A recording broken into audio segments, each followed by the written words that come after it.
അസ്സലാമു അലൈക്കും വറഹ്മത്തുള്ളാഹി. ഇന്നൽ ഹംദലില്ലാഹി വസല്ലല്ലാഹു അലാ മുഹമ്മദിൻ വഅലാ ആലിഹി വഅസ്ഹാബിഹി അജ്മഈൻ. ബഹുമാന്യരായ പണ്ഡിതന്മാരെ, പ്രിയപ്പെട്ട സഹോദരങ്ങൾ, അഹ്ലുസുന്ന വൽ ജമാഅ അതിൻ്റെ ആദർശവും വ്യതിയാനവും എന്ന വിഷയം ചർച്ച ചെയ്യുന്നതിന് വേണ്ടിയാണ് ഇന്നലെ മുതൽ ഇവിടെ പരിപാടികൾ സംഘടിപ്പിച്ചു കൊണ്ടിരിക്കുന്നത്.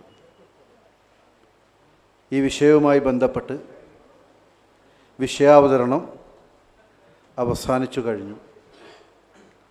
ഈ പ്രദേശത്തുള്ള ഒരുപാട് ആളുകൾ കഴിഞ്ഞ പ്രാവശ്യവും ചോദ്യം ചോദിക്കാൻ അവസരം കിട്ടിയില്ല എന്നുള്ളൊരു പരാതി പറഞ്ഞതായി അറിയാൻ സാധിച്ചിട്ടുണ്ട്. അതുകൊണ്ടുകൂടിയാണ് സംശയങ്ങൾ തീർക്കുവാനും ദൂരീകരിക്കുവാനുമുള്ള ഒരു അവസരം കൂടി മുജാഹിദ് പ്രവർത്തകർ ഉണ്ടാക്കിയിട്ടുള്ളത്. അതുകൊണ്ട് തന്നെ വിഷയസംബന്ധമായി ഇവിടെ അവതരിപ്പിക്കപ്പെട്ട കാര്യങ്ങളിൽ ഈ നാട്ടിലുള്ള ആളുകൾക്ക് പ്രത്യേക പരിഗണന നൽകിക്കൊണ്ട് നമ്മൾ മുഖാമുഖം അല്ലെങ്കിൽ സംശയ ദൂരീകരണത്തിലേക്ക് നീങ്ങുകയാണ്. പത്തപിരിയത്തുനിന്നുള്ള എൻ്റെ സഹോദരൻ, എല്ലാ പരിപാടിയിലും ചോദ്യം ചോദിക്കാൻ വരുന്ന അബ്ദുൽ മജീദ് അവിടെ ചോദ്യത്തിന് വേണ്ടി ഇരിക്കുന്നതായി കാണുന്നുണ്ട്. മജീദിന് ഇൻഷാ അല്ലാഹ് നമ്മൾ സമയം കൊടുക്കും. അതിനു മുമ്പ് പ്രഥമ പരിഗണന നമ്മൾ നൽകുന്നത് ഈ പ്രദേശത്തെയും ഇവിടുത്തുകാരുമായ ആളുകൾക്കാണ്. ഇവിടെ രാവിലെ തന്നെ ചോദ്യം ചോദിക്കാൻ വരുന്നവർ എന്ന് പറഞ്ഞുകൊണ്ട് ചില ആളുകളൊക്കെ സൂചിപ്പിച്ചിട്ടുണ്ടായിരുന്നു. അവർക്ക് പ്രഥമ പരിഗണന നൽകാനാണ് നമ്മൾ ഉദ്ദേശിക്കുന്നത്. ഈ നാട്ടുകാർക്കൊന്നും ചോദ്യം ചോദിക്കാനില്ല എങ്കിൽ പ്രസക്തമായ അവസരം പത്തപ്പിരിയാത്തുകാരനും നമ്മൾ കൊടുക്കും എന്ന കാര്യത്തിൽ സംശയമൊന്നുമില്ല. ഇതൊരു തൊഴിലായി സ്വീകരിച്ചുകൊണ്ട് ഇപ്പോൾ നമ്മുടെ പരിപാടിയാണെങ്കിലും മജീദിൻ്റെ ഏറ്റവും അടുത്ത സുഹൃത്തായ നൗഷാദ് ഹസനി പരിപാടി വെക്കുകയാണെങ്കിലും അവിടെയൊക്കെ ചോദ്യം ചോദിക്കലൊരു ഏർപ്പാടായി സ്വീകരിക്കുന്ന ആളുകൾക്ക് വേണ്ടിയുള്ളൊരു പ്രോഗ്രാമല്ല ഇത്. മറിച്ച് ഈ നാട്ടിലുള്ള ആളുകളെ ലക്ഷ്യം വെച്ചുകൊണ്ടുള്ളതാണ്. ഇവിടെ ആർക്കും ചോദ്യം ചോദിക്കാനില്ലാത്തൊരു സാഹചര്യമാണ് എങ്കിൽ നമ്മൾ പരിഗണിക്കുകയും ചെയ്യുമെന്നാണ് ഈ ഒരു ചർച്ചയുടെ ആമുഖമായി സൂചിപ്പിക്കാനുള്ളത്. അതുകൊണ്ട് ചോദ്യം ചോദിക്കാൻ ഉദ്ദേശിക്കുന്ന ആളുകൾ ഇവിടെ മൈക്ക് പോയിൻറ്റിൽ ഇട്ട സൗകര്യങ്ങൾ ഉപയോഗപ്പെടുത്തണം. ഇത് ആരെങ്കിലും തോൽപ്പിക്കാനോ പരാജയപ്പെടുത്തുവാനോ വാദിച്ച് ജയിക്കുവാനോ തർക്കിക്കുവാനോ ഒന്നുമുള്ള ഒരു പ്രോഗ്രാമല്ല. മറിച്ച് ദീനീയായ കാര്യങ്ങൾ വളരെ ശാന്തമായ അന്തരീക്ഷത്തിൽ പഠിക്കുവാനുള്ള ഒരു സംരംഭമാണ്. ഈ നാട്ടുകാർക്കുള്ള തുറന്ന അവസരമാണ്. ഞങ്ങളെ സംബന്ധിച്ചിടത്തോളം ഒരു റെഡിമെയ്ഡ് ചോദ്യകർത്താവിനെ കൊണ്ട് നടന്നുകൊണ്ട് ചോദ്യം ചോദിപ്പിക്കുന്നൊരു സാഹചര്യവും പരിപാടിയും ഞങ്ങൾക്കില്ല. നാട്ടുകാർക്ക് സ്വാഭാവികമായി ഉണ്ടാകുന്ന ചോദ്യങ്ങൾ, സംശയങ്ങൾ ദൂരീകരിക്കാനുള്ള ഈ ഒരവസരം ഇവിടുത്തെ നേതൃത്വം നൽകുന്ന പണ്ഡിതന്മാരും നാട്ടുകാരും ഉപയോഗപ്പെടുത്തണം എന്നുള്ളതാണ് ഞങ്ങളുടെ ഏറ്റവും ഹൃദ്യമായ അപേക്ഷ. അത് സ്വീകരിക്കണമെന്ന് ഉണർത്തിക്കൊണ്ട് ഈ മൈക്ക് പോയിൻറ്റിലേക്ക് കടന്നു വരുവാൻ ചോദ്യകർത്താക്കളോട് ആവശ്യപ്പെട്ടുകൊണ്ട് ഞാൻ എൻ്റെ വാക്കുകൾ ഉപസംഹരിക്കുന്നു. ഒന്നാമത്തെ ചോദ്യത്തിന് വേണ്ടി ഈ നാട്ടിലുള്ള ഇതുമായി ബന്ധപ്പെട്ട ആരെങ്കിലും ഉണ്ടെങ്കിൽ അവർക്ക് പ്രഥമ പരിഗണന നൽകുകയാണ്. ഓരോരുത്തർക്കായി കടന്നു വരാൻ ഇൻഷാ അല്ലാഹ് എല്ലാവർക്കും അവസരമുണ്ട്. ഒരാൾക്ക് ഇത്ര ചോദ്യം ഇന്ന ചോദ്യം ഒന്നുമില്ല. ചോദിച്ചോളൂ. നിങ്ങളതൊന്ന് പരിചയപ്പെടുത്തണേ. എൻ്റെ പേര് റഫീഖ് എന്നാണ്. ഞാൻ ഇവിടെ അടുത്തുള്ള ആൾ തന്നെയാണ്. ഞങ്ങൾക്കെല്ലാവർക്കും ചോദിക്കാനായിട്ട് ഞാൻ മജീദിനെ കൊടുത്തിട്ട് നമ്മുടെ സുഹൃത്താണ്. അത് വേറെ ആർക്കും ചോദിക്കാനില്ല. ഞാൻ മുൻകൂട്ടിയിട്ട് മൂപ്പരോട് അതിൻ്റെ പെർമിഷൻ മേടിച്ചിരുന്നു. വേറെ നമുക്കൊന്നും പറയാനില്ല. വേറെ ആരൊരാൾ ചോദിക്കാൻ വേണ്ടി വന്നല്ലോ. അതൊക്കെ ചോദിച്ചു. അത് മജീദിനെ നമ്മൾ സ്ഥിരം കാണണം, അതുകൊണ്ടാണ് അവന് അവസരം കൊടുക്കുമെന്ന് പറഞ്ഞത്. നമ്മളെ ഇതിന് മുന്നൊരു അഗ്രിമെന്റ് ഉണ്ടായിരുന്നു. ആ അഗ്രിമെന്റ് പ്രകാരം ആദ്യത്തെ ചോദ്യം എനിക്ക് തരാം, എന്റെ സുഹൃത്തുക്കൾ തരാമെന്നാണ് പറഞ്ഞിരുന്നത്. അപ്പൊ ആ അഗ്രിമെന്റ് ഒന്ന് പാലിക്കുക. അതാണ് മജീദ് ചോദ്യം. റഫീഖ് നിങ്ങൾക്ക് തരാന്നല്ലേ പറഞ്ഞേ?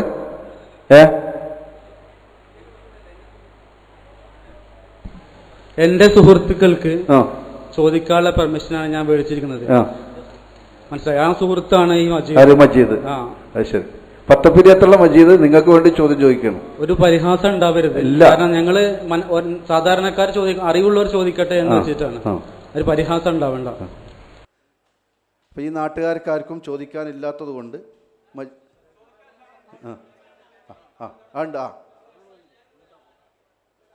അപ്പോൾ ഈ നാട്ടിലുള്ള ഒരു പണ്ഡിതൻ ചോദിക്കാൻ വേണ്ടി റെഡിയാണ്ട്. മജീദ്, അബ്ദുൽ മജീദ് സാഹിബ്, അദ്ദേഹം ചോദിക്കട്ടെ.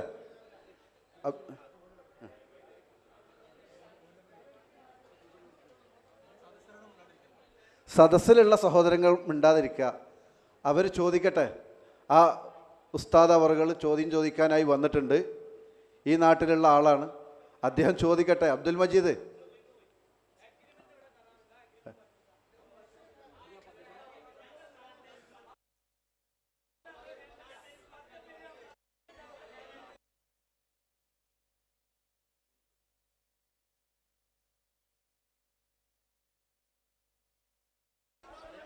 സഹോദരങ്ങളെ,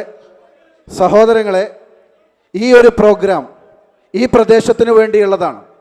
അബ്ദുൽ മജീദ് എല്ലാ പരിപാടിയിലും ഇങ്ങനെ കടന്നു വന്നുകൊണ്ട് ഈ ചോദ്യങ്ങൾ ഇല്ലാതാക്കാൻ വേണ്ടി ശ്രമിക്കുന്ന ഒരു സ്ഥിരം സംഗതി ഞങ്ങൾ കണ്ടതുകൊണ്ടാണ് ഇവിടെയുള്ള ആളുകൾക്ക് പ്രത്യേകമായി അവസരം നൽകുന്നത്. ഇവിടുത്തെ പണ്ഡിതന്മാർ ചോദിക്കാൻ തയ്യാറായിട്ടുമുണ്ട്. പിന്നെ എന്തുകൊണ്ടാണ് അത് തടയാൻ വേണ്ടി പത്തപ്പിരിയത്തുനിന്ന് വന്ന മജീദ് തയ്യാറാകുന്നത് എന്നാണ് ഞങ്ങൾക്ക് മനസ്സിലാകാത്തത്. ഇവിടുത്തെ പണ്ഡിതൻ കിതാബ് ഉദ്ധരിച്ചുകൊണ്ട് ചോദിക്കാൻ ഇതാ തയ്യാറായി വന്നിട്ടുണ്ട്. ആ അവസരം കൊടുക്കണം. ഈ പ്രദേശത്തുള്ള എത്ര ആളുകൾക്കും ചോദ്യം ചോദിക്കാനുള്ള അവസരം ഞങ്ങളിതാ സൃഷ്ടിച്ചു തന്നിരിക്കുന്നു. ഏതൊരു പരിപാടിയും കലക്കുന്നതിന് വേണ്ടി, ആ പരിപാടി അസ്വസ്ഥമാക്കുന്നതിന് വേണ്ടി കരുതിക്കുട്ടി വരുന്ന മജീദും അദ്ദേഹത്തിൻ്റെ ആളുകളും ഒരു കാരണവശാലും ഈ പരിപാടിയെ സദസ്സെല്ലാവരും ഇരിക്കുക, പ്രിയപ്പെട്ട മുജാഹിദ് പ്രവർത്തകർ പൂർണ്ണമായും ഇരിക്കുക. ഇവിടത്തുകാർക്ക് ശാന്തമായ രൂപത്തിൽ അവരുടെ ചോദ്യങ്ങൾ ചോദിക്കുവാനുള്ള അവസരം നമ്മൾ സൃഷ്ടിക്കുകയാണ്. അവരുടെ സംശയങ്ങൾ ചോദിക്കുവാനുള്ള അവസരം സൃഷ്ടിക്കുകയാണ്. ബോധപൂർവം പരിപാടി നടത്താതിരിക്കുവാൻ വേണ്ടി ശ്രമിക്കുന്ന മജീദ് എന്ന സുഹൃത്ത് ഇവിടുന്ന് പോയിട്ടുണ്ട്. ബാക്കിയുള്ള ആളുകൾക്ക് വളരെ ശാന്തമായി ചോദ്യം ചോദിക്കുവാനുള്ള അവസരം ഇവിടെ ഉണ്ട്. പ്രിയപ്പെട്ട മുജാഹിദുകളെ, എല്ലാവരും ഇരിക്കണം. ആ മൈക്കിന് മുമ്പിലുള്ള സഹോദരന് തൻ്റെ സംശയം ശാന്തമായി ചോദിക്കുവാനുള്ള ഈ അവസരം നമ്മൾ അവർക്ക് ഒരുക്കി കൊടുക്കണം. ഇവിടെ വളണ്ടിയേഴ്സ് ശ്രദ്ധിക്കുക. ഒന്നാമത്തെ ചോദ്യം. നിങ്ങളുടെ പേരൊന്ന് പറയും. എല്ലാം പറയാം. അസ്സലാമു അലൈക്കും. വലൈക്കും അസ്സലാം വറഹ്മത്തുള്ളാഹി. ഞാൻ കഴിഞ്ഞ പ്രാവശ്യം മുഖാമുഖം വെച്ചപ്പോ ഇവിടെ ആരെ ചോദിക്കാനുണ്ടോ എന്ന് ലേലം വിളിച്ചിട്ട് ആരും വന്നില്ല. അത് കാരണം ഞാനാണ് ഫസ്റ്റ് ചോദിച്ചത്. ആ ചോദ്യം തന്നെ ഞാൻ ഇന്നും ഇവിടെ ചോദിക്കുമ്പോൾ, ഞാൻ മൂക്കോര എന്ന സ്ഥലത്ത് നിന്ന് വരുന്നതാണ്. പൊന്നാനി താലൂക്കിൽ 80% മുജാഹിദ് പ്രവർത്തകരുള്ള സ്ഥലത്തു നിന്നാണ് ഞാൻ വരുന്നത്. മൂക്കോര എന്ന് പറഞ്ഞ സ്ഥലത്ത്. എന്റെ പേര് മുഹമ്മദ്. ഞാൻ ചോദിക്കാൻ പോകുന്നു. കഴിഞ്ഞ പ്രാവശ്യം നേരത്തെ പറഞ്ഞു, മറ്റേ ഇവിടെ സഹോദരങ്ങൾ എല്ലാവരും ഇരിക്കണം. വളരെ ശാന്തമായ അന്തരീക്ഷമാണ്. നേരത്തെ പറഞ്ഞു പ്രാസംഗികൻ ഇവിടെ മുടി പ്രശ്നം എന്ന് പറഞ്ഞു. മുടി ഒരു ശൈഖുന കാസർഗോഡ് തൊട്ടിട്ട് കന്യാകുമാരി വരെ മുടി കൊണ്ടിറങ്ങി. ഇതിനെ എതിർക്കാൻ ഇവിടെ നിന്നുള്ള മുജാഹിദ് പ്രസ്ഥാനക്കാരോ ജമാഅത്ത് പ്രസ്ഥാനക്കാരോ കൂടുതലായിട്ട് ഇറങ്ങിയിട്ടില്ല. അതിനെ എതിർത്തത് അതേ ഗ്രൂപ്പിൽപ്പെട്ട EK സുന്നികളാണ്. ഇവിടെ ക്ലിപ്പ് ഇട്ടിട്ടും ഓരോ പരിപാടികൾ നടത്തിയിട്ടും എതിർത്തിട്ടുള്ളത്. അപ്പോൾ ഞാൻ സ്വാഭാവികമായിട്ട് ഞാൻ ആലോചിച്ചു, എന്താണ് മുജാഹിദ് പ്രസ്ഥാനക്കാരും ജമാഅത്ത് പ്രസ്ഥാനക്കാരും ഒന്നും ഒരു പരിധി വരെ അവർ എതിർക്കുന്നു, മറ്റേ ഗ്രൂപ്പ് എന്താണ് എതിർക്കാത്തതെന്ന് ഞാൻ അന്വേഷിച്ചു. അവസാനം എനിക്ക് പിടികിട്ടി. വേങ്ങരയിൽ ഇവരൊരു പള്ളിയുണ്ട്, അവിടുത്തെ മുടി ഇത്രേ ഉള്ളൂ. ഇവിടെ ഷേഖ് കാണിച്ച മുടി ഇത്ര ഉണ്ടായിരുന്നു. സുബ്ഹാനല്ലാഹ്, നബി സല്ലല്ലാഹു അലൈഹി വസല്ലമയുടെ മുടി ഇത്ര വലിപ്പോ. ഇവർക്ക് ഇത് ഉണ്ടായപ്പോൾ അവർക്ക് വരുമാനം കുറഞ്ഞു, അത് കാരണം അവർ എതിർത്തത് എന്നാണ് പറഞ്ഞത്. ഈ മുടിയുടെ പ്രശ്നത്തിൽ ഇസ്ലാമിലോ എന്ന് നഖത്തിലോ നബി സല്ലല്ലാഹു അലൈഹി വസല്ലമയുടെ നഖത്തിലോ മുടിയിലോ പിൽക്കാലത്ത് സഹാബത്തിന് ഇത് സൂക്ഷിച്ചോളി, ഇത് നിങ്ങൾക്ക് രക്ഷയായി തീരുമെന്ന് പറഞ്ഞിട്ടുണ്ടോ എന്ന് ഒരു ചോദ്യം. രണ്ടാമത്തെ ചോദ്യം, ആ ചോദ്യത്തിന് മറുപടി പറഞ്ഞിട്ട് അടുത്ത ചോദ്യം. അസ്സലാമു അലൈക്കും വറഹ്മത്തുള്ളാഹി വബറകാതുഹു. ബിസ്മില്ലാഹി അൽഹംദുലില്ലാഹ് അല്ലാഹുമ്മ സ്വല്ലി അലാ മുഹമ്മദിൻ വഅലാ ആലി മുഹമ്മദ്. വളരെ ആത്മാർത്ഥമായി വിഷയം പഠിക്കാനുള്ള ആഗ്രഹത്തോടു കൂടി ചോദിച്ച ഒരു ദീനി അന്വേഷിയുടെ ചോദ്യമാണ് ഇവിടെ വന്നിരിക്കുന്നത്. റസൂലുള്ളാഹി സ്വല്ലല്ലാഹു അലൈഹി വസല്ലം തങ്ങളുടെ മുടിയുമായി ബന്ധപ്പെട്ടതാണ് വിഷയം. വളരെ വിശദമായി മുജാഹിദ് പ്രസ്ഥാനം ഈ വിഷയത്തിൽ എല്ലാ കാലത്തും സമൂഹത്തെ പഠിപ്പിച്ചിട്ടുണ്ട് എന്നുള്ളത് ഒരു വസ്തുതയാണ്. എല്ലാവരും ഇരിക്കുക, എല്ലാവരും ഇരുന്നോളി. ഒന്ന് രണ്ട് ആളുകൾക്ക് ഈ പരിപാടി നടക്കാതാക്കാൻ ആഗ്രഹമുണ്ട്. നാം അതിനൊരിക്കലും കൂട്ടിക്കാൻ പാടില്ല. വളരെ മാന്യമായി ദീനിയായ മജ്‌ലിസ്. എല്ലാവരും ഇരിക്കുക, ആരും നിൽക്കണ്ട. ഓക്കെ, ഇരിക്കുക, എല്ലാവരും ഇരുന്നോളി. നിശ്ചയിക്കപ്പെട്ട വളണ്ടിയേഴ്സ് മാത്രം മതി, ബാക്കി എല്ലാവരും ഇരുന്നോളി. ഇത് അള്ളാഹിൻ്റെ ദീൻ ചർച്ച ചെയ്യുന്ന വേദിയാണ്. മലക്കുകളുടെ സാന്നിധ്യം ഉണ്ടാകുമെന്ന് പ്രതീക്ഷിക്കപ്പെടുന്ന വേദിയാണ്. ഇൻഷാ അല്ലാഹ് നാളെ പരലോകത്ത് നമുക്കിത് പ്രതിഫലമായി തിരിച്ച് കിട്ടണമെന്ന് നാം ആഗ്രഹിക്കുന്ന ഒരു വേദിയാണ്.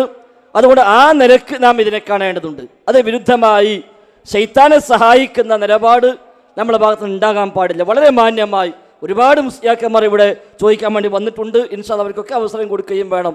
അതുകൊണ്ട് ആ നിലയ്ക്ക് ദീനിയായ ചർച്ചയായി നാം ഇതിനെ കാണുക. ആർക്കും പ്രത്യേകിച്ച് വാശിയോ വിദ്വേഷമോ ഒന്നും ആവശ്യമില്ല. വിഷയങ്ങൾ ചർച്ചയ്ക്ക് വരട്ടെ. എന്നിട്ട് അത് പരസ്പരം അങ്ങോട്ടും ഇങ്ങോട്ടും മാറ്റുരച്ച് ഏതാണോ ശരി ആ ശരി നമുക്ക് സ്വീകരിക്കാം. ആരുടെ പക്കലാണോ അബദ്ധമുള്ളത് ആ അബദ്ധം നമുക്ക് തിരുത്താം. ഇത്രയും കാലം നമ്മൾ സ്വീകരിച്ച ഒരു വിഷയം തെറ്റാണ് എന്ന് പ്രമാണബദ്ധമായി ബോധ്യപ്പെടുന്നുവെങ്കിൽ അത് തിരുത്തി ശരിയിലേക്ക് പോകാം.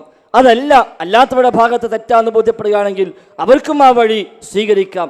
അവർ നല്ല മനസ്സോടുകൂടി വളരെ മാന്യമായി നടക്കേണ്ടുന്ന ഒരു പ്രോഗ്രാമാണ്. കഴിഞ്ഞ തവണയും നാം ഏകദേശം 10 മണി 10:15 മണി വരെ വളരെ മാന്യമായി ഇവിടെ നടത്തിയിട്ടുണ്ട്. ഇന്നും ഇൻഷാ അല്ലാഹ് ആ നിലയ്ക്ക് തന്നെ നമുക്ക് അനുവദിക്കപ്പെടുന്ന പരമാവധി സമയം നാം ഇതിനെ വിനിയോഗിക്കേണ്ടതുണ്ട്. എല്ലാവരും സഹകരിക്കണമെന്നാണ് സൂചിപ്പിക്കാനുള്ളത്. ഏതായിരുന്നാലും മുടിയുമായി ബന്ധപ്പെട്ട വിഷയം അവിടെ ഗേറ്റിങ്ങിലൊക്കെ ഇരുന്നോളി. ഗേറ്റിങ്ങിൽ ആൾക്ക് ഈ പരിപാടി നടക്കണമെന്ന് ആഗ്രഹമുള്ള എല്ലാവരും ഇരിക്കുക. ഈ പരിപാടി നടക്കണമെന്ന് ആഗ്രഹിക്കുന്ന എല്ലാവരും ഇരിക്കുക. അവിടെ ഗേറ്റിൽ നിൽക്കുന്ന എല്ലാവരും എല്ലാവരും ഇരിക്കുക. എന്തിനാ എല്ലാവരും ഇരിക്കുക? ഒരു 1-2 ആളുകൾ ഇത് പ്രശ്നമുണ്ടാക്കാൻ വേണ്ടി വാടക ഫീസും പറഞ്ഞ് വാങ്ങി വന്നിട്ടുണ്ടെങ്കിൽ എന്തിനാ നമ്മൾ ഓനെ സഹായിക്കുന്നത്? ഓല ആ വഴിക്ക് പോയിക്കോട്ടെ, നമ്മൾ കാര്യമാക്കേണ്ടതില്ല. ഒരിക്കൽ ഫീസാണ്. ഒരു ചോദ്യം ചോദിച്ചാൽ എത്ര രൂപ, ഉപചോദ്യം ചോദിച്ചാൽ ഇത്ര രൂപ, 2 ചോദ്യം ചോദിച്ചാൽ ഇത്ര രൂപ, അത് കൃത്യമായ കണക്കുണ്ട്. കലക്കിയ ചാർജ് വേറെ. അങ്ങനെ ഓരോന്നിനും ചാർജ് പറഞ്ഞ് ഫീസ് ഉറപ്പിച്ച് അഡ്വാൻസും വാങ്ങിയിട്ട് വന്ന മനുഷ്യന്മാരാണ് ഈ വരുന്ന പല ആളുകളും. അതുകൊണ്ട് അവരുടെ ആ താല്പര്യത്തിന് നമ്മളൊരിക്കലും വശംബദ്ധരാകാതിരിക്കുക. ഈ പ്രോഗ്രാം മാന്യമായി നടക്കട്ടെ, അതിന് സഹകരിക്കുക. ഇൻഷാ അല്ലാഹ് മജീദും ഇന്നല്ലെങ്കിൽ നാളെ മുജാഹിദായി വരും എന്ന പ്രതീക്ഷ നമുക്കുണ്ട്. അള്ളാഹു എല്ലാവർക്കും ഹിദായത്ത് പ്രദാനം ചെയ്യുമാറാവട്ടെ. അപ്പോൾ ഏതായിരുന്നാലും മുടിയുമായി ബന്ധപ്പെട്ടതാണ് വിഷയം. ഈ വിഷയത്തിൽ നമ്മുടെ നാട്ടിൽ ഒരു മുടിയുമായി വരുന്നതിന് മുമ്പും ശേഷവും വളരെ കൃത്യമായി പ്രമാണബദ്ധമായി ഇതിന് നിലപാട് മുജാഹിദ് പ്രസ്ഥാനം സമൂഹത്തെ പഠിപ്പിച്ചിട്ടുണ്ട് എന്ന കാര്യം തീർച്ചയാണ്. ഇപ്പം മുടി വന്നപ്പോൾ മാത്രമല്ല, അതിന് മുമ്പേ തന്നെ ഈ വിഷയത്തിൽ അഹ്ലുസുന്നയുടെ പണ്ഡിതന്മാർ കഴിഞ്ഞ കാലഘട്ടങ്ങളിൽ ഇതുമായി ബന്ധപ്പെട്ട് എന്താണോ രേഖയായി ഇസ്ലാമിൻ്റെ നയമായി രേഖപ്പെടുത്തി വെച്ചത് ആ നയം അംഗീകരിക്കുകയും അത് സമൂഹത്തെ പഠിപ്പിക്കുകയും ചെയ്ത പാരമ്പര്യം മുജാഹിദ് പ്രസ്ഥാനത്തിനുണ്ട്. നമ്മുടെ നാട്ടിൽ EK വിഭാഗം സുന്നികൾ ആദ്യം ഒരു മുടിയുമായി വന്നു. വെല്ലൂരിൽ നിന്ന് കൊണ്ടുവന്ന മുടിമുക്കിയ വെള്ളം എന്ന് പറഞ്ഞ്, മുടിയല്ല, മുടിമുക്കിയ വെള്ളം കൊണ്ടുവന്ന് അത് വിറ്റ് കാശാക്കാൻ തുടങ്ങിയപ്പോൾ ആ ക്ലിപ്പ് നാട് നീളെ പ്രദർശിപ്പിച്ചുകൊണ്ട് അതിൻ്റെ ശരിയായ ഇസ്ലാമിൻ്റെ മാനം എന്താണ് എന്ന് സമൂഹത്തെ പഠിപ്പിക്കാൻ മുമ്പിൽ വന്നവർ മുജാഹിദ് പ്രസ്ഥാനം തന്നെയായിരുന്നു. അതിനുശേഷമാണ് ഏതാനും കൊല്ലങ്ങൾക്ക് മുമ്പ് 2007 അതിൻ്റെ ഓർമ്മ, കാന്തപുരം മുസ്ലിയാർ ആദ്യമായി ഒരു മുടിയുമായി വരുന്നത്. പക്ഷെ അന്ന് അത്ര വലിയൊരു ഒരു പ്രചാരണം അത് നൽകിയില്ലായിരുന്നു. ചെറിയൊരു പബ്ലിസിറ്റി കൊടുത്ത്, സിറാജിൽ എപ്പോഴെങ്കിലും ചെറിയൊരു വാർത്ത കൊടുത്ത് ഇന്ന് തിരുകേശ പ്രദർശനമുണ്ട് എന്ന് പരസ്യപ്പെടുത്തുമെന്നല്ലാതെ അതിനപ്പുറത്ത് അതൊരു വലിയ ഹോൾസെയിൽ വ്യാപാരത്തിൻ്റെ മുതൽ മുടക്കായി മാറ്റിയിരുന്നില്ല. പക്ഷെ അന്നും അതിന് ശക്തമായി മുജാഹിദ് പ്രസ്ഥാനം പ്രമാണങ്ങൾ ഉദ്ധരിച്ച് അത് സമൂഹത്തെ പഠിപ്പിക്കാൻ രംഗത്ത് വന്നിട്ടുണ്ട്. അതിനുശേഷമാണ് ഒരു പുതിയ മുടി കൂടി ബോംബെയിൽ നിന്ന് കിട്ടിയെന്ന് പറഞ്ഞ് ജാലിയൻ വാല എന്ന് പറയുന്ന ബോംബെയിലെ ചോർ ബസാറിൽ ജീവിക്കുന്ന ഒരു ചങ്ങാതിയിൽ നിന്ന് ഈ മുടിയുമായി വരികയും അത് ഒരു വലിയ ഒരു ബിസിനസ്സായി തന്നെ സമൂഹത്തിൽ കൊണ്ടുവരികയും ചെയ്തപ്പോൾ ഒന്നുകൂടി ആ ദൗത്യം നിർവഹിക്കാൻ മുജാഹിദ് പ്രസ്ഥാനം തന്നെയാണ് ആദ്യം രംഗത്തിറങ്ങിയത്. അന്ന് ഔദ്യോഗിക ഭാഗം സമസ്തക്കാർ ഒന്ന് മടിച്ചു നിന്നു. അവർ പറഞ്ഞു ഉറപ്പുവരുത്തട്ടെ, ഒന്ന് അന്വേഷിക്കട്ടെ, നബിയുടേതാണോ അല്ലേ, സനദ് ചോദിക്കട്ടെ എന്ന് പറഞ്ഞവർ ആദ്യം സനദ് ചോദിക്കാനാണ് തുനിഞ്ഞത്. ഞങ്ങൾ അന്നേ പറഞ്ഞു സനദ് ചോദിക്കേണ്ട കാര്യമില്ല. ഒന്ന് കാന്തപുരമാണ് കൊണ്ടുവന്നത്, അയാൾക്ക് തന്നെ സനദില്ല, അതുകൊണ്ട് അയാൾ സനദ് വായിച്ചിട്ടും കാര്യമില്ല. ഇനി ആരെന്ത് സനദുമായി വന്നാലും ഈ കാലഘട്ടത്തിൽ അല്ലാഹുവിന്റെ റസൂലിന്റെ മുടി എന്ന് പറഞ്ഞ് അവതരിപ്പിക്കാവുന്നൊരു മുടി സ്വീകാര്യയോഗ്യമായ വഴി സ്ഥിരപ്പെട്ടത് ലോകത്തെവിടെയുമില്ല. അതുകൊണ്ട് സനദ് ചോദിക്കേണ്ട ആവശ്യമേ ഇല്ല എന്ന് പറയുകയും, എന്നാൽ പ്രവാചകരുടെ മുടിക്ക്, പ്രവാചകരുടെ വിയർപ്പിന്, പ്രവാചകരുമായി ബന്ധപ്പെട്ട ശേഷിപ്പുകൾക്ക് ഉണ്ടെന്ന് പ്രമാണം പരിചയപ്പെടുത്തിയ എന്തെല്ലാം സവിശേഷതയുണ്ടോ ആ സവിശേഷതയെല്ലാം നമ്മൾ അംഗീകരിക്കുന്നു. സ്വഹാബിമാർ തിരുശേഷിപ്പുകളെ എങ്ങനെയാണ് ഉപയോഗപ്പെടുത്തിയത് അതെല്ലാം ന്യായമാണ്, അതെല്ലാം ശരിയാണ്, ഒരഭിപ്രായ വ്യത്യാസവും ആ വിഷയത്തിലില്ല. പക്ഷേ ഇന്നത് പറഞ്ഞിട്ട് എന്തു കാര്യം? ഇന്ന് കിട്ടാനില്ലല്ലോ. പ്രവാചകരുടെ മുടിയോ പ്രവാചകരുടെ മറ്റു ശേഷിപ്പുകളോ ഇന്നൊരിക്കലും ലഭ്യമല്ല. പക്ഷെ ലോകത്ത് പലയിടത്തും ആ പേരിൽ പ്രചരിപ്പിക്കപ്പെടുന്നു. ഈജിപ്തിലുണ്ട്, അതേപോലെ നമ്മുടെ ഇന്ത്യ രാജ്യത്ത് തന്നെ പല സ്ഥലത്തും നബിയുടെ മുടി എന്ന് പറഞ്ഞ് ആ മുടിയുമായി വരുന്നവരുണ്ട്. UAE-യിലുണ്ട്. നബിയുടെ മുടി മാത്രമല്ല, ഇയാൾക്കിത് കൊടുത്തുവെന്ന് പറയപ്പെടുന്ന ആ ഒരു മ്യൂസിയം സൂക്ഷിക്കുന്ന ഹസ്രജ എന്ന ഒരാൾ, അയാളുടെ മ്യൂസിയം നെറ്റിൽ കയറിയടിച്ച് കാണാൻ കഴിയും. അതിൽ കാണാം പ്രവാചകന്റെ മുടിയുണ്ട്, പ്രവാചകന്റെ താടിയുണ്ട്, അലി ഇബ്നു അബീ ത്വാലിബിന്റെ താടിയുണ്ട്, ആയിഷ ബീവിയുടെ കുപ്പായമുണ്ട്, അതേപോലെ ഫാത്തിമ ബീവിയുടെ ചെരുപ്പുണ്ട്. അതെല്ലാം ഇയാളുടെ വശം UAE-യിലുണ്ട്. ഇപ്പം അവസാനം ഖാലിദ് ഇബ്നു വലീദിന്റെ കുപ്പായവും മർക്കസിലേക്ക് എത്തിയെന്ന് പറയപ്പെടുന്നു. അതേപോലെ പൊടി കൊണ്ടുവന്നു, പിന്നെ പാത്രം കൊണ്ടുവന്നു, ഇങ്ങനെ പലതും കൊണ്ടുവന്ന് അതെല്ലാം വെള്ളത്തിൽ മുക്കി വെള്ളം കുപ്പിയിലാക്കി അത് കൊടുത്ത് മനുഷ്യന്മാരെ കുപ്പിയിലാക്കുന്ന ഒരു ഏർപ്പാട് എന്നല്ലാതെ യഥാർത്ഥത്തിൽ അത് പ്രമാണവുമായി ബന്ധമില്ല എന്ന നയം മുജാഹിദ് പ്രസ്ഥാനം ശക്തമായി എന്നും പറഞ്ഞിട്ടുണ്ട്. പിന്നീട് കുറച്ച് കഴിഞ്ഞപ്പോൾ സഹോദരൻ പറഞ്ഞ പോലെ രണ്ട് ബിസിനസ്സുകാർ തമ്മിലുള്ള ഏറ്റുമുട്ടൽ എന്ന് വേണമെങ്കിൽ വ്യാഖ്യാനിക്കാവുന്ന രൂപത്തിൽ അല്ലാത്തവരും അതിൻ്റെ പിന്നാലെ വന്നു എന്നതാണ് വസ്തുത. അല്ലാഹു അഅലം. ഏതായാലും സഹോദരന് രണ്ടാമത്തെ ചോദ്യം ഉണ്ട് എന്ന് നേരത്തെ സൂചിപ്പിച്ചു. രണ്ടാമത്തെ ചോദ്യത്തിലേക്ക് കടക്കാം. രണ്ടാമത്തെ ചോദ്യം ഇവിടുന്ന് പിന്നെ വർത്താനം ഉണ്ടാക്കി പോയ സുന്നികളെ ഒന്ന് സൂചിപ്പിക്കാൻ ഞാൻ പറഞ്ഞത്. അതായത് മുജാഹിദിൽ മറ്റേ കൂട്ടുപ്രാർത്ഥന ചെയ്യാൻ പാടില്ല എന്ന് മുജാഹിദ് പ്രസ്ഥാനം പറയുന്നുണ്ട്. അതിനൊരു തെളിവായിട്ട്, ചെറിയൊരു തെളിവായിട്ട് എൻ്റെ മനസ്സിൽ ഉത്ഭവിച്ചത് റബ്ബന ആതിന ഫിദ്ദുനിയ ഹസന വഫിൽ ആഖിറതി ഹസനതൻ വഖിനാ അദാബന്നാർ. റബ്ബന, ഞങ്ങളുടെ രക്ഷിതാവേ. ഞങ്ങൾ പറഞ്ഞാൽ ഒന്നിൽ ഒരു കൂടുതൽ ആൾക്കാരാണ്. അപ്പോൾ റബ്ബന അത് അള്ളാഹിൻ്റെ അഞ്ചാമത്തെ നമസ്കാരത്തിലും നമ്മൾ പറയപ്പെടുന്ന ഒരു അള്ളാഹുവേ നീ ഖബറിൽ നമുക്ക് ശാന്തമാക്കി തായോ, പരലോകത്ത് നമുക്ക് സൗഖ്യം തായോ. ഇതാണ് അതിൻ്റെ ഡീറ്റെയിൽ. അപ്പോൾ അത് ഖുർആനിൽ പല ഭാഗത്തും റബ്ബന ഇന്ന ആതൈന റബ്ബന ഇന്ന അൻഫുല്ലന പല ഭാഗങ്ങളും വരാം റബ്ബന എന്നുള്ള ചോദ്യം. അപ്പൊ അത് കൂട്ടുപ്രാർത്ഥന അല്ലെന്ന് ചോദിക്കല്ലേ?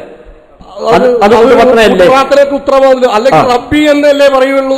നമ്മൾ റബ്ബനാണെന്നല്ലേ റബ്ബനാണ് കൂട്ടുപ്രാർത്ഥന. അല്ലെങ്കിൽ അതിന്റെ പുറമെ ചെയ്തിൽ ജുമയ്ക്ക് രണ്ടാമത്തെ കുത്തുബയിൽ എല്ലാം ദുആ ചെയ്യുന്നുണ്ടല്ലോ റബ്ബന എന്ന് പറഞ്ഞിട്ട്. ബാക്കിയുള്ള സ്ഥലത്തൊന്നും മുജാഹിദുകൾ ദുആ ചെയ്യുന്നില്ല. ജുമയുടെ രണ്ടാമത്തെ കുത്തുബയിൽ മാത്രമേ ദുആ ചെയ്യുന്നുള്ളൂ. ഇത് ഒരു ചോദ്യം മനസ്സിലായി. അപ്പൊ കൂട്ടുപ്രാർത്ഥന പാടില്ല എന്ന് മുജാഹിദുകൾ പറയുന്നു. എന്നാൽ ഖുർആനിൽ റബ്ബന ആതിന ഫിദ്ദുനിയ ഹസന, റബ്ബന ഇന്നനാ സമീനാ മുനാദിയൻ തുടങ്ങി ഒരുപാട് പ്രാർത്ഥന ഖുർആനിലുണ്ടല്ലോ. ഖുതുബയിലും രണ്ടാം ഖുതുബയിൽ ദുആ ചെയ്യുന്നു. പിന്നെ എന്തുകൊണ്ട് പാടില്ല എന്ന് പറഞ്ഞു? സഹോദരൻ മനസ്സിലാക്കേണ്ടത്, മുജാഹിദ് പ്രസ്ഥാനം കൂട്ടുപ്രാർത്ഥന പാടില്ല എന്ന് എവിടെയും പറഞ്ഞിട്ടില്ല, പറയുകയുമില്ല. എന്തുകൊണ്ട്? ഈ പറയപ്പെട്ടതൊക്കെ അതേ തെളിവാണ്. മുജാഹിദുകളുടെ പള്ളിയിലും വെള്ളിയാഴ്ച വന്നാൽ ഖുതുബയിൽ ഇതേപോലെ കൂട്ടുപ്രാർത്ഥന കാണാം. ഇനി അതിന് മുജാഹിദ് പള്ളിക്ക് വരണം എന്നില്ല. ഇവിടെ സ്വാഗതം പറഞ്ഞ ആൾ മുതൽ ഞാനടക്കം തുടങ്ങിയപ്പോൾ കൂട്ടുപ്രാർത്ഥന നടത്തിയിട്ടാണ് തുടങ്ങിയത്. എൻ്റെ സംസാരം ആരംഭിച്ചത് കൂട്ടമായി പ്രാർത്ഥിച്ചുകൊണ്ട് ഞങ്ങളൊക്കെ ആമീൻ പറഞ്ഞു. മജീദിന് വേണ്ടി ഞാൻ ദുആയിരുന്നു, ഞങ്ങളൊക്കെ ആമീൻ പറഞ്ഞു. അതേപോലെ ലത്തീഫ് സുല്ലമി സംസാരിച്ചു, അദ്ദേഹം പ്രാർത്ഥിച്ചു, നമ്മളൊക്കെ ആമീൻ പറഞ്ഞു. മൂസ സ്വലാഹി തൻ്റെ പ്രസംഗത്തിൽ പ്രാർത്ഥിച്ചു, ആദ്യവും അവസാനം പ്രാർത്ഥിച്ചു, നമ്മളെല്ലാവരും ആമീൻ പറഞ്ഞു. അപ്പം പിന്നെ കൂട്ടുപ്രാർത്ഥന പാടില്ല എന്ന് ഏതായാലും മുജാഹിദ് പ്രസ്ഥാനത്തിന് വാദമില്ല, അത് വ്യക്തമാണ്. അതിങ്ങനെ ഒരുപാട് സ്ഥലങ്ങളിൽ കൂട്ടമായി പ്രാർത്ഥിക്കുന്നു, കൂട്ടമായി ആമീൻ പറയുന്നു. പിന്നെ എവിടെയാണ് അഭിപ്രായ വ്യത്യാസമുള്ളത്? നമസ്കാര ശേഷം നമ്മുടെ നാടുകളിൽ കാണുന്ന പ്രത്യേകമായ രൂപത്തിലുള്ള കൂട്ടുപ്രാർത്ഥന, അതിനെയാണ് മുജാഹിദ് പ്രസ്ഥാനം വിമർശിച്ചിട്ടുള്ളത്. അത് എന്നും വിമർശിച്ചിട്ടുണ്ട്, ഇപ്പോഴും വിമർശിക്കുന്നു, ഇൻഷാ അല്ലാഹ് ഇനിയും അത് വിമർശിക്കുകയും ചെയ്യും. ഫർള് നമസ്കാരങ്ങൾക്ക് ശേഷം നമ്മുടെ നാട്ടിൽ പ്രചാരത്തിലുള്ള ഒരു പ്രത്യേകമായ കൂട്ടുപ്രാർത്ഥന, ഇമാമിങ്ങൾ പ്രാർത്ഥിക്കുന്നു, മഅ്മൂമീങ്ങൾ ആമീൻ പറയുന്നു. ഈ രീതി റസൂലുള്ളാഹി സ്വല്ലല്ലാഹു അലൈഹി വസല്ലം തങ്ങളുടെ മാതൃകയിൽ നമുക്ക് യാതൊരു തെളിവും ഇല്ലാത്തതാണ്. അല്ലാത്തതിന് തെളിവുണ്ട്. നബി തങ്ങൾ മിമ്പർ വെച്ച് ദുആ ചെയ്ത തെളിവുണ്ട്, നബി തങ്ങൾ ഉപദേശങ്ങളുടെ കൂട്ടത്തിൽ ദുആ ചെയ്ത തെളിവുണ്ട്, നബി തങ്ങൾ അത്തരം പല സന്ദർഭങ്ങളായി പ്രാർത്ഥിച്ച് സ്വഹാബിമാർ ആമീൻ പറഞ്ഞതിന് തെളിവുണ്ട്. എന്നാൽ നമസ്കാര ശേഷം നമ്മുടെ നാട്ടിൽ കാണുന്ന രൂപത്തിലുള്ള ഒരു പ്രത്യേകമായ കൂട്ടുപ്രാർത്ഥന റസൂലുള്ളാഹി സ്വല്ലല്ലാഹു അലൈഹി വസല്ലമ ഏകദേശം 10 കൊല്ലത്തിലേറെ ഇമാമായി നമസ്കരിച്ചിട്ട് ആ വർഷങ്ങളിൽ ഒരിക്കൽ പോലും ഫർള് നമസ്കാരം കഴിഞ്ഞ് മഅ്മൂമിങ്ങൾക്കുള്ള തിരിഞ്ഞിരുന്ന് നബി തങ്ങൾ ദുആ ചെയ്തു, മഅ്മൂമിങ്ങൾ ആമീൻ പറഞ്ഞു എന്ന ഒരു രീതി നമുക്ക് കാണുക സാധ്യമല്ല. ഇനി ശേഷം അഹ്ലുസുന്നയുടെ നയം വിശദീകരിച്ച പണ്ഡിതന്മാർ, ആദ്യകാലക്കാരായ പണ്ഡിതന്മാർ ആരും തങ്ങളുടെ ഗ്രന്ഥങ്ങളിൽ ആ നിലക്കുള്ള മാതൃക പരിചയപ്പെടുത്തിയിട്ടുമില്ല. ഷാഫി മദ്ഹബുകാർ എന്ന് അവകാശപ്പെടുന്ന ആളുകൾക്ക് പോലും ഇമാം ഷാഫിയുടെ അധ്യാപനങ്ങളിലോ അതല്ലെങ്കിൽ തൊട്ട് ശേഷം വന്ന പണ്ഡിതന്മാരുടെ ഗ്രന്ഥങ്ങളിലോ നമുക്ക് അത്തരമൊരു രീതി കാണാനും സാധ്യമല്ല. ഷാഫി മദ്ഹബിലെ ചില പണ്ഡിതന്മാർ പറ്റുമെന്ന് പറഞ്ഞവർ തന്നെയും അവർ പറഞ്ഞത് പിന്നിലുള്ള മഅ്മൂമീങ്ങളെ പഠിപ്പിക്കാൻ ഉദ്ദേശമുണ്ടെങ്കിൽ ചെയ്യാം എന്ന് പറഞ്ഞുവെന്നല്ലാതെ ഒരു പൊതുവായ ഒരു സ്ഥിരമായ സുന്നത്തായി അവരാരും അതിനെ പഠിപ്പിച്ചിട്ടില്ല. അതുകൊണ്ട് കൂട്ടുപ്രാർത്ഥന പാടില്ല എന്നല്ല, ഫർള് നമസ്കാര ശേഷമുള്ള നമ്മുടെ നാട്ടിൽ ഇന്ന് കാണപ്പെടുന്ന രൂപത്തിലുള്ള പ്രത്യേകമായ ഒരു ദുആ, ആ രീതിക്ക് തെളിവില്ല, സുന്നത്തിൽ അതിന് പിൻബലമില്ല, അതുകൊണ്ട് അത് ചെയ്തുകൂടാ എന്ന് പറയുന്നു എന്ന് മാത്രം. മാത്രവുമല്ല, കൂട്ടുപ്രാർത്ഥന എന്ന പേര് തന്നെ യഥാർത്ഥത്തിൽ ഒരു ന്യായമല്ല. ഇപ്പം നമ്മുടെ നാട്ടിൽ പഴയ കാലത്തുണ്ടായിരുന്നു, നിങ്ങളെപ്പോലുള്ള പ്രായമുള്ള ആളുകൾക്ക് പറഞ്ഞു കേൾക്കാറുണ്ട്, കൂട്ടബാങ്ക്. ഞങ്ങളൊക്കെ ചെറിയ കുട്ടികളായപ്പോൾ കണ്ടിരുന്നു, ഇപ്പോൾ കാണുന്നില്ല. കൂട്ടബാങ്ക് എന്താ? എല്ലാവരും കൂടി ബാങ്ക് കൊടുക്കലാണ്. എല്ലാവരും ബാങ്ക് വിളിക്കുക. ഒരാൾ ബാങ്ക് കൊടുത്ത അവസാനം എല്ലാവരും കൂടി പ്രാർത്ഥിക്കതല്ല, എല്ലാവരും ബാങ്ക് വിളിക്കുക, അതായത് കൂട്ടബാങ്ക്. അപ്പോൾ കൂട്ടപ്രാർത്ഥനയോ കൂട്ടമായി പ്രാർത്ഥിക്കുക, എല്ലാവരും പ്രാർത്ഥിക്കുക, അതാണ് യഥാർത്ഥത്തിൽ ചെയ്യേണ്ടത്. ഇവിടെ ഒരാൾ പ്രാർത്ഥിക്കുന്നു, മറ്റുള്ളവർ ആമീൻ പറയുന്നു, അതുകൊണ്ട് കൂട്ടുപ്രാർത്ഥന എന്ന പേര് തന്നെ യഥാർത്ഥത്തിൽ വൈരുദ്ധ്യമാണ്. അതിന് പിന്നെ ചില മുസ്ലിയാക്കന്മാർ ഒപ്പിച്ചു, ആമീനും പ്രാർത്ഥനയാണല്ലോ, അതുകൊണ്ട് ഇതും ദുആയി കൂട്ടാം, അതുകൊണ്ട് കൂട്ടുപ്രാർത്ഥന വാക്ക് പ്രയോഗിച്ച തെറ്റില്ല എന്ന് ചില മുസ്ലിയാക്കന്മാർ പറഞ്ഞു ഒപ്പിക്കാൻ ശ്രമിക്കാറുണ്ട്. ആ നിലക്കാണെങ്കിൽ ഓക്കെ. ഏതായിരുന്നാലും അത്തരമൊരു മാതൃക പ്രവാചകനിൽ നമുക്ക് ലഭിച്ചിട്ടില്ല, അതുകൊണ്ട് അത് ചെയ്യാവതല്ല. അല്ലാഹു അഅലം.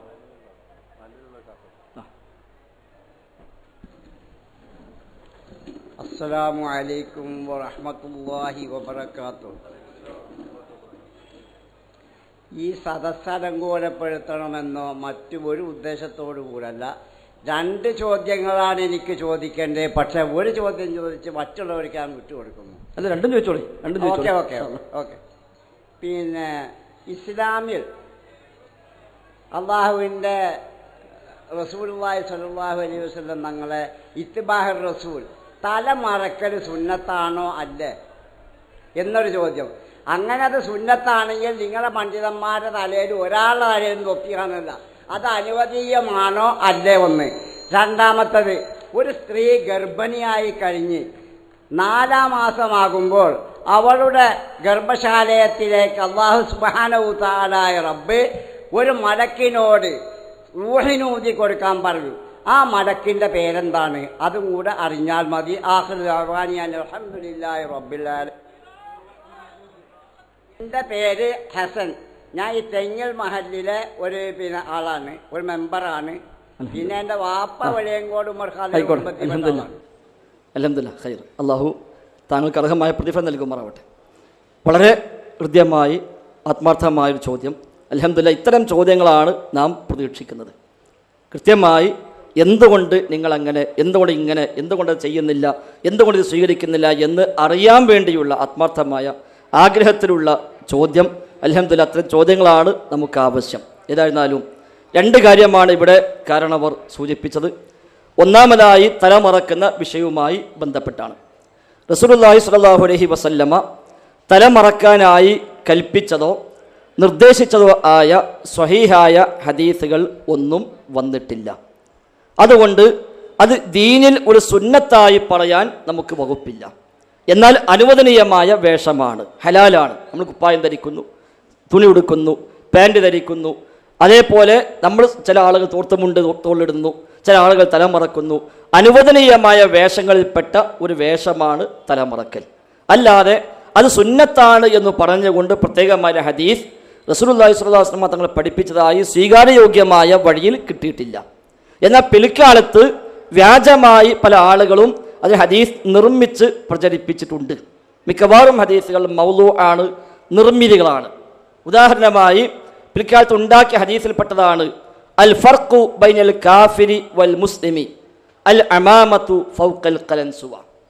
ഒരു മുസ്ലിമും ഒരു അമുസ്ലിമും തമ്മിലുള്ള വ്യത്യാസം തൊപ്പിയുടെ മുകളിൽ തലയിക്കെട്ട് കെട്ടലാണ് എന്ന് പറഞ്ഞാൽ മുസ്ലിം തൊപ്പിയിട്ട് അതിന് മേലെ കെട്ടും, അല്ലാത്തവൻ തൊപ്പിയിടാതെ തലയിക്കെട്ട് കെട്ടും. ഇതാണ് വ്യത്യാസം എന്നൊരു ഹദീസ്. അത് ഹദീസല്ല, പിൽക്കാലത്ത് ആരോ ഉണ്ടാക്കി റസൂല പറഞ്ഞു എന്നും പറഞ്ഞ് പ്രചരിപ്പിച്ചതാണ്. അതേപോലെ ഇന്നല്ലാഹു വ മലായികത്തുഹു യുസല്ലൂന അലാ സ്വാഹിബിൽ അമായിം, അള്ളാഹും അവൻ്റെ മലക്കുകളും തലപ്പാവ് ധരിച്ച ആളുകൾക്ക് വേണ്ടി സ്വലാത്ത് ചൊല്ലിക്കൊണ്ടിരിക്കുന്നു. അവ ഏതോ തലയിക്കെട്ടിന് കച്ചവടക്കാരൻ ഉണ്ടാക്കി പ്രചരിപ്പിച്ചതാണ്. അതുപോലെ സ്വലാത്തുൻ ബി അമാമ ഖൈറുൻ മിൻ അൽഫി സ്വലാത്തിൻ ബിലാ അമാമ, തലപ്പാവുള്ള ഒരു നമസ്കാരം തലപ്പാവില്ലാത്ത 1000 നമസ്കാരത്തേക്കാൾ പുണ്യമാകുന്നു. വജുമുഅത്തുൻ ബി അമാമ ഖൈറുൻ മിൻ 70 അൽഫി ജുമുഅത്തിൻ ബിലാ അമാമ, തലപ്പാവുള്ള ഒരു ജുമുഅ തലപ്പാവില്ലാത്ത 70,000 ജുമുഅയേക്കാൾ പുണ്യമാകുന്നു. ഇതൊക്കെ പിൽക്കാലത്ത് വ്യാജമായി പ്രചരിപ്പിക്കപ്പെട്ട മൗലൂഉകളും അതേപോലെ ദുർബലങ്ങളുമായ റിപ്പോർട്ടുകളിൽ മാത്രം വന്നതാണ്. സ്വഹീഹായ സ്വീകാര്യയോഗ്യമായ വഴിയിൽ തലപ്പാവിൻ്റെ മഹത്വം പറയാനോ തല മറക്കുന്നതിൻ്റെ പോരിശ പറയാനോ അത് പ്രേരിപ്പിക്കാനോ ഉള്ള വചനങ്ങൾ ഹബീബായ റസൂലിൽ നിന്ന് നമുക്കിതുവരെ സ്വഹീഹായി ഉദ്ധരിക്കപ്പെട്ടതായി ശ്രദ്ധയിൽപ്പെട്ടിട്ടില്ല. അതേസമയം അള്ളാഹുവിൻ്റെ റസൂലിൻ്റെ നാട്ടിലെ ഒരു പൊതുവേഷമാണ്. ആ കൂട്ടത്തിൽ നബിയും അത് സ്വീകരിച്ചിട്ടുണ്ട്. അത് നബി ആകുന്നതിന് മുമ്പുമുണ്ട്, നബി ആയതിനു ശേഷവുമുണ്ട്. മക്കത്ത് എല്ലാവരും അത് സ്വീകരിച്ച വേഷമായിരുന്നു. നബിക്ക് മാത്രമല്ല, അവിടുത്തെ മുഅ്മിനീങ്ങൾക്ക് മാത്രമല്ല, സ്വഹാബിമാർക്ക് മാത്രമല്ല, ആ നാട്ടുകാരുടെ വേഷമായി അവർ തലയിൽ ഒരു മുണ്ടിടാറുണ്ട്. ആ കാലഘട്ടത്തിൽ ഇക്കാലത്തെ അറബികൾ ഒരു മുണ്ടിടും, അതിന് മേലെ പിന്നെ വട്ടും ഇടും. അത് ആ നാട്ടിലെ ആചാരമാണ്. നമ്മുടെ നാട്ടിൽ കാലങ്ങളായി നമ്മൾ തുണി ഉടുക്കുന്നു, അതേപോലെ കുപ്പായം ധരിക്കുന്നു. ഉത്തരേന്ത്യക്ക് പോയി കഴിഞ്ഞാൽ അവർ ജുബ്ബയും പൈജാമയും ധരിക്കുന്നു. അമേരിക്കയിൽ പോയി കഴിഞ്ഞാൽ അവർ പാൻറ്റും സമാനമായതും സ്വീകരിക്കുന്നു. അത് ഓരോ നാട്ടിലെ വേഷം. അപ്പോൾ ആ നാട്ടിലെ വേഷം എന്തോ അത് അവർക്ക് സ്വീകരിക്കാം, ശരീഅത്തിന് എതിരല്ലെങ്കിൽ, ഇസ്ലാമിന് വിരുദ്ധമല്ലെങ്കിൽ ആ നാട്ടിലെ ആദത്തായ അവിടുത്തെ സമ്പ്രദായമായ വേഷം അവർക്ക് സ്വീകരിക്കാം. എന്നാൽ അനുവദനീയമായ വേഷമാണ് എന്നർത്ഥം, അല്ല സുന്നത്താണ് എന്നോ അതിന് പ്രത്യേകമായ മഹത്വമുണ്ട് എന്നോ പറയാൻ സ്വീകാര്യയോഗ്യമായ വഴിയിൽ അള്ളാഹു റസൂൽ പഠിപ്പിച്ചതായി നമുക്ക് എവിടെയും കാണാൻ സാധിക്കുന്നില്ല. അല്ലാഹു അഅലം. രണ്ടാമത്തെ കാര്യം അദ്ദേഹം ചോദിച്ചത് റൂഹുദുന്ന മലക്ക്. ഹദീസിൽ ഒരു മലക്കിനെ പറഞ്ഞയക്കും എന്ന് മാത്രമേ ഹദീസിൽ വന്നിട്ടുള്ളൂ. റസൂലുള്ളാഹി സ്വല്ലല്ലാഹു അലൈഹി വസല്ലം പഠിപ്പിച്ച ഹദീസാണ്, സ്വഹീഹാണ്. 4 മാസം ഗർഭാശയത്തിൽ പ്രായമായി കഴിഞ്ഞാൽ മലക്ക് വരുമെന്നും റൂഹ് ഊതുമെന്നും അതേപോലെ അവൻ്റെ റിസ്ക്, അവൻ്റെ ആയുസ്, അവൻ സഈദാണോ ഷഖീയാണോ, വിജയിച്ചവനാണോ പരാജയനാണോ എന്നൊക്കെ രേഖപ്പെടുത്തുമെന്നൊക്കെയുള്ള ഹദീസ് സ്വഹീഹാണ്, സ്ഥിരപ്പെട്ടതാണ്. പക്ഷേ ഫയുർസലു മലക്കുൻ, ഒരു മലക്ക് അയക്കപ്പെടും എന്നേ ആ ഹദീസിൻ്റെ വാചകത്തിൽ വന്നിട്ടുള്ളൂ. മലക്കിൻ്റെ പേര് നബി തങ്ങൾ പറഞ്ഞു തന്നിട്ടില്ല. അതുകൊണ്ട് അള്ളാഹുവോ റസൂലോ പറയാതെ ഒരു മലക്കിൻ്റെ പേര് നമുക്ക് കിട്ടാൻ നിർവാഹവുമില്ല. നമ്മൾ സംബന്ധിച്ച് അത് അന്വേഷിച്ചറിയേണ്ട ആവശ്യമില്ല. നമുക്ക് അറിയൽ ആവശ്യമുള്ളതാണെങ്കിൽ അള്ളാഹും റസൂലും പഠിപ്പിച്ചരും. അല്ലാത്തത് നമ്മൾ പിന്നാലെ പോയി അന്വേഷിച്ച് അതിൻ്റെ പേര് കിട്ടാൻ വേണ്ടി തെരഞ്ഞു പിടിച്ച് നടന്നിട്ട് പേര് മനസ്സിലായിട്ട് പ്രത്യേകിച്ചൊന്നും അവിടെ കാര്യവുമില്ല. എന്നാൽ ആ വിഷയം സത്യമാണ്, ഹദീസിൽ വന്നതാണ്, സ്വഹീഹാണ്, വിശ്വസിക്കൽ നിർബന്ധമാണ്. പക്ഷെ പേര് ഹദീസിൽ പരാമർശിക്കപ്പെട്ടതായി ശ്രദ്ധയിൽപ്പെട്ടിട്ടില്ല. അല്ലാഹു അഅലം. അസ്സലാമു അലൈക്കും വറഹ്മത്തുള്ളാഹി. അൽഹംദുലില്ലാഹി അസ്സലാത്തു വസ്സലാമു അലാ അഷ്റഫിൽ മഖ്ലൂഖീൻ വഅലാ ആലിഹി വസ്വഹ്ബിഹി അജ്മഈൻ. അമ്മാ ബഅദ്. ഏറ്റവും ബഹുമാനമുള്ള ഇവിടെ സ്റ്റേജിൽ അണിനിരന്നിട്ടുള്ള മുജാഹിദ് പണ്ഡിതന്മാർ, ഈ പരിപാടി ശ്രവിക്കുന്ന നല്ലവരായ പ്രവർത്തകന്മാർ, എനിക്ക് ചോദിക്കാനുള്ളത് നേരത്തെ ഫൈസൽ മൗലവി പറഞ്ഞ ആ ചോദ്യത്തിനോട് ബന്ധപ്പെട്ട ഒരു ചോദ്യമാണ്. തലപ്പാവ് അല്ലെങ്കിൽ തലമറക്കുക എന്ന വിഷയത്തിൻ്റെ ആധികാരികമായ ഫിഖ്ഹിൻ്റെ ഹുക്മ് എന്താണ് എന്ന് പറഞ്ഞാൽ, തലപ്പാവ് ധരിക്കൽ ഹറാമോ അല്ലെങ്കിൽ കറാഹത്തോ അല്ലെങ്കിൽ വാജിബോ സുന്നത്തോ, ഇതിൻ്റെ ആധികാരികമായ ഹുക്മ് എന്താണെന്ന് പറഞ്ഞാൽ നന്നായിരുന്നു എന്ന് ഞാൻ ആവശ്യപ്പെടുന്നു. നിങ്ങളുടെ പേര്? എൻ്റെ പേര് സിറാജുദ്ദീൻ എന്നാണ്. ഈ ഉള്ള പ്രവർത്തകന്മാരിൽ ഭൂരിപക്ഷം ആളുകളും എന്നെ അറിയാവുന്ന ആളുകളുമാണ്. എൻ്റെ നാട് ഈ അടുത്ത പന്താവൂരാണ്. അതിന് ഹുക്മ് നേരത്തെ ഞാൻ വിശദീകരിച്ചു കഴിഞ്ഞു. അനുവദനീയമാണ്, മുബാഹാണ് എന്ന് പറഞ്ഞു. ഇനി അതിനപ്പുറത്തേക്ക് സുന്നത്തോ വാജിബോ ഒക്കെ ആകണമെങ്കിൽ അതിന് പ്രത്യേകം തെളിവ് ആവശ്യമുണ്ട്. ആ തെളിവ് ഇല്ലാത്തത്തോളം കാലം അസുല് കുലി ഷൈഇൻ അൽ ഇബാഹ, എല്ലാത്തിൻ്റെയും അസുല് ഇബാഹത്താണ് എന്ന തത്വപ്രകാരം, കായിക പ്രകാരം അത് അനുവദനീയമായ വേഷമാണ്, ജായിസാണ്. അതുകൊണ്ടാണ് നേരത്തെയുള്ള മറുപടി ഞാൻ പറഞ്ഞത് അനുവദനീയമായ വേഷമാണ് എന്ന് പറഞ്ഞത്. അതേസമയം പ്രവാചകരുടെ വേഷമാണ്, അത് പ്രവാചകൻ തൻ്റെ നാട്ടിലെ സമ്പ്രദായം എന്ന നിലയ്ക്ക് ചെയ്തതാണ്. ആ നിലയ്ക്ക് സ്വീകരിക്കാം, തിരഞ്ഞെടുക്കാം. അതിന് വിരോധമില്ല, ഹറാമല്ല, കറാഹത്തല്ല, ഒന്നുമല്ല. അത് അനുവദനീയമായ വേഷമാണ്. ശരി, ബാക്കി ചോദിച്ചോളൂ. അപ്പോൾ കേവലം ഒരു ജായിസാണ് എന്നാണോ പറയുന്നത്? അല്ലാതെ ജായിസ് എന്ന് പറയുന്ന പദം സാധാരണഗതിയിൽ കിതാബുകളിലൊക്കെ കാണുന്നത് കറാഹത്തിനെ കുറിച്ചും സുന്നത്തിനെ കുറിച്ചും വാജിബിനെ കുറിച്ചും ഷാമിലാക്കുന്ന ഒരു പദമാണ് ജായിസ്. അതുകൊണ്ട് ജായിസ് എന്ന് പറയുന്നത് ഒരു മുസ്തറക്കായ പദമായതുകൊണ്ട് അത് കേവലം ഹുക്മാണ് എന്ന് പറയാൻ പറ്റില്ല. ഹുക്മ് എന്ന് പറഞ്ഞാൽ അത് സുന്നത്താണ് എന്നോ അല്ലെങ്കിൽ വാജിബാണ് എന്നോ അല്ലെങ്കിൽ കറാഹത്താണ് എന്നോ ഇങ്ങനെ ഏതെങ്കിലും ഉൾപ്പെടേണ്ടി വരും. ഇനി നബി സല്ലല്ലാഹു അലൈഹി വസല്ലമ തങ്ങളുടെ വേഷമാണ് തലപ്പാവ്, അത് അവിടെ അറബികളുടെ വേഷമായതുകൊണ്ട് നബി സല്ലല്ലാഹു അലൈഹി വസല്ലം അങ്ങനെ ധരിച്ചു എന്ന് പറയുകയാണെങ്കിൽ നബി സല്ലല്ലാഹു അലൈഹി വസല്ലമയുടെ മറ്റേ ഷോളർ മറക്കുന്ന ഡ്രസ്സും അതുപോലെ തന്നെ ഔറത്ത് മറക്കുന്ന ഡ്രസ്സും അതൊക്കെ അതിൽപ്പെട്ടു. പക്ഷേ തലപ്പാവ് ധരിക്കുന്നവർക്ക് പ്രത്യേകമായ ബറക്കത്ത് കൊണ്ടും റഹ്മത്ത് കൊണ്ടും മറ്റു പല ഗുണങ്ങൾ കൊണ്ടും പ്രാർത്ഥിച്ചു എന്ന് നേരത്തെ ഫൈസൽ ഉസ്താദ് ഇവിടെ പറയുകയും ചെയ്തു. അപ്പോൾ രണ്ടും തമ്മിൽ ചാറുതാവില്ലേ എന്നാണ് എൻ്റെ അടുത്ത ചോദ്യം. ഇല്ല, ഞാൻ പറയുന്നത് കേട്ടില്ല. അങ്ങനെ മഹത്വം ഉണ്ടെന്ന് പറയാൻ തെളിവില്ല എന്ന് പറഞ്ഞത്. മഹത്വം ഉണ്ട് പറയാൻ തെളിവില്ല. പിന്നെ ജായിസ് എന്ന ഹുക്മല്ല എന്നുള്ളത് ശരിയല്ല. അഹ്കാമു തക്ലീഫിയ എന്ന് പറഞ്ഞാൽ 5ആണ്. അഹ്കാമു തക്ലീഫിയ അതിൽ 4 തൊലബുണ്ട്, 1 തഖീറാണ്. തൊലബുള്ളത് വാജിബ്, മന്ദൂബ്, അതേപോലെ ഹറാമ്, കറാഹത്ത്, ഈ 4 തൊലബുള്ളത്. 5ാമത്തെ തഖീർ, അതാണ് അഹ്കാമു തക്ലീഫിയ. അപ്പോൾ അഹ്കാമു തക്ലീഫിയ 5ആണ്. ആ 5ൽപ്പെട്ട ഒന്നാണ് ജായിസ്. അവിടെ ജായിസ് എന്നൊരു ഹുക്മല്ല എന്ന് നിങ്ങൾ പറഞ്ഞത് ശരിയായില്ല. അത് ഏതടിസ്ഥാനത്തിൽ പറഞ്ഞു എന്ന് എനിക്കറിയില്ല. 5 ഹുക്മാണ് ഫിഖ്ഹിൽ പഠിപ്പിക്കപ്പെട്ടത്. അതിൽ ഒരു ഹുക്മാണ് ജായിസ് അല്ലെങ്കിൽ മുബാഹ് എന്നൊക്കെ പറയപ്പെടുന്നു. ഇബാഹത്ത് എന്നോ മുബാഹ് എന്നോ ജായിസ് എന്നോ ജവാസ് എന്നോ ഒക്കെ, ഇനി ഹലാല് എന്നോ ഒക്കെയുള്ള വ്യത്യസ്തങ്ങളായ പദങ്ങളിൽ പ്രയോഗിക്കപ്പെടുന്ന ഇബാഹത്ത്, ജവാസ്, അത് ഹുക്മാണ്, അഹ്കാമു തക്ലീഫിൽപ്പെട്ട ഒന്നാണ്. അത് ഉസൂൽ ഫിഖിൻ്റെ എല്ലാ കിതാബിലും തർക്കമില്ലാതെ പഠിപ്പിക്കപ്പെട്ട നിങ്ങൾക്ക് അറിയാലോ. പിന്നെ എന്തുകൊണ്ട് നിങ്ങളത് ഹുക്മല്ല എന്ന് പറഞ്ഞു എനിക്ക് മനസ്സിലാകുന്നില്ല. അതുകൊണ്ട് അത് തഖീറാണ്. തൊലബ് അവിടെ ഇല്ല, തഖീറാണ്. തൊലബ് ഉണ്ടാകണമെങ്കിൽ തെളിവ് ആവശ്യമുണ്ട്. അങ്ങനെ തെളിവില്ല എന്നാണ് ഞാൻ പറഞ്ഞത്. അപ്പോൾ തലപ്പാവ് ധരിച്ചു കുറേ ബർക്കത്തുണ്ട് എന്നല്ല ഞാൻ പറഞ്ഞത്. അങ്ങനെ ഉണ്ട് എന്ന് വരുത്തി തീർക്കാൻ പിൽക്കാൻ ചില ആളുകൾ വ്യാജമായ ഹദീസ് ഉണ്ടാക്കി അള്ളാഹുവിന്റെ റസൂലിന്റെ പേരിൽ പ്രചരിപ്പിച്ചിട്ടുണ്ട്. അത് ശരിയല്ല എന്നാണ് പറഞ്ഞത്. മൗദൂഅോ ലഈഫോ ആയ റിപ്പോർട്ടുകളെ അങ്ങനെ വന്നിട്ടുള്ളൂ, സ്വഹിയായ റിപ്പോർട്ടിലില്ല. പിന്നെ സുഹൃത്തിൻ്റെ ഒരു സംശയം, അങ്ങനെയാണെങ്കിൽ ഔറത്ത് മറക്കലും അതേപോലെ നബിയുടെ മറ്റു വേഷവുമായി ബന്ധപ്പെട്ട കാര്യങ്ങളും ഒക്കെ ആ നാട്ടിൽ ആചാരമായി പറഞ്ഞുകൂടെ എന്ന അല്ല, പറയാൻ പറ്റൂല. അതിലെല്ലാം തെളിവ് വന്നു. ഏതിലെല്ലാം? പുരുഷനാണെങ്കിൽ പൊക്കിൾ മുതൽ മുട്ട് വരെ മറക്കണം, വ്യക്തമായ ഹദീസിൽ പഠിപ്പിക്കപ്പെട്ടു. വെള്ളവസ്ത്രം സുന്നത്താണ്, പ്രത്യേകമായ ഹദീസിൽ പഠിപ്പിക്കപ്പെട്ടു. അതേപോലെ ധരിക്കുമ്പോൾ ആദ്യം വലതുഭാഗം കൊണ്ട് ധരിക്കണം, ഹദീസിൽ പഠിപ്പിക്കപ്പെട്ടു. എല്ലാം സ്വഹീഹായ ഹദീസാണ്. അഴിക്കുമ്പോഴുള്ള മര്യാദ, അതേപോലെ ധരിക്കുമ്പോഴുള്ള മര്യാദ രണ്ടും പഠിപ്പിക്കപ്പെട്ടു. അതുകൊണ്ട് അത് വെറും ആദത്തിൽ നിൽക്കുന്നില്ല. അങ്ങനെ പഠിപ്പിക്കപ്പെടാത്തത് ആദത്തിൽ നിൽക്കുന്നു. നബി ചുവന്ന കുപ്പായം ഇട്ടു എന്ന ഹദീസിലുണ്ട്. പക്ഷെ അത് സുന്നത്താണോ? അല്ല, അത് ആദത്തായി ചെയ്തതാണ്. കാരണം അതൊരു മാതൃകയായി കാണിച്ചതോ ചെയ്യാൻ പഠിപ്പിച്ചതോ അല്ല. എന്നതുപോലെ നബി തങ്ങൾ നീളക്കുപ്പായം ധരിച്ചു എന്ന ഹദീസിലുണ്ട്. എങ്ങനെ പഠിപ്പിക്കപ്പെട്ടു? നമ്മോട് ചെയ്യാൻ പ്രേരിപ്പിച്ചതല്ല. നബിയുടെ പ്രവർത്തനങ്ങളെ പല രൂപത്തിൽ കാണാമല്ലോ. നബിയുടെ പ്രവർത്തനങ്ങൾ മൊത്തത്തിൽ 2ആക്കി തിരിക്കാം. അഫ്ആലുൻ നബി, നബിയുടെ പ്രവർത്തനങ്ങൾ 2ആക്കി തിരിക്കാം. ഒന്ന്, ഒരു ഇബാദത്തിന്റെ ഭാഗമായി, ഖുർബത്ത് വത്വാഅയുടെ ഭാഗമായി അവിടുന്ന് ചെയ്തത്. 2, അതല്ലാതെ നബിയുടെ ജിബില്ലത്തുൽ ബശരിയ, ത്വബീഅത്തുൽ ബശരിയ, മനുഷ്യ പ്രകൃതത്തിന്റെ ഭാഗമായോ അല്ലെങ്കിൽ ആദത്തിന്റെ ഭാഗമായോ ചെയ്തത്. അതാണ് നബിയുടെ പ്രവർത്തനം 2. ഇനി ഇബാദത്തിന്റെ ഭാഗമായി, ശറഇന്റെ ഭാഗമായി ചെയ്ത കാര്യങ്ങൾ തന്നെ 2 രൂപത്തിൽ വരാം. ഒന്ന് നബിക്ക് മാത്രമുള്ളത്, നമുക്കത് ബാധകമല്ല. ഉദാഹരണം, നോമ്പ്, വിസാല് നോമ്പ്. നബി ഞങ്ങൾ രാവും പകലും ഒന്നാകെ നോമ്പ് നോച്ചിട്ടുണ്ട്, നോമ്പ് തുറക്കാതെ 24 മണിക്കൂർ ഒന്നിച്ച് നോമ്പ്. ഇത് നമ്മോട് പറഞ്ഞ് നോമ്പ് നോക്കാൻ പാടില്ല. അപ്പം നബി നോച്ചിട്ടുണ്ടല്ലോ, ഉണ്ട്, അത് നബിക്ക് മാത്രമാണ്. ഇബാദത്താണ്, കൂലി കിട്ടും, പക്ഷെ നബിക്ക് മാത്രമാണ്, നമുക്കത് ബാധകമല്ല. അപ്പം നബി തങ്ങൾ ദീനിൻ്റെ ഭാഗമായി ചെയ്ത കാര്യങ്ങൾ തന്നെയും നബിക്ക് ഖാസ്വായതുണ്ട്, എന്നാൽ ഉമ്മത്തിന് മൊത്തത്തിൽ പഠിപ്പിക്കപ്പെട്ടതുണ്ട്. അപ്പം അത് എല്ലാ ഫെയിലുകളെയും ഒരേ ഗണത്തിൽ കണ്ടുകൂടാ.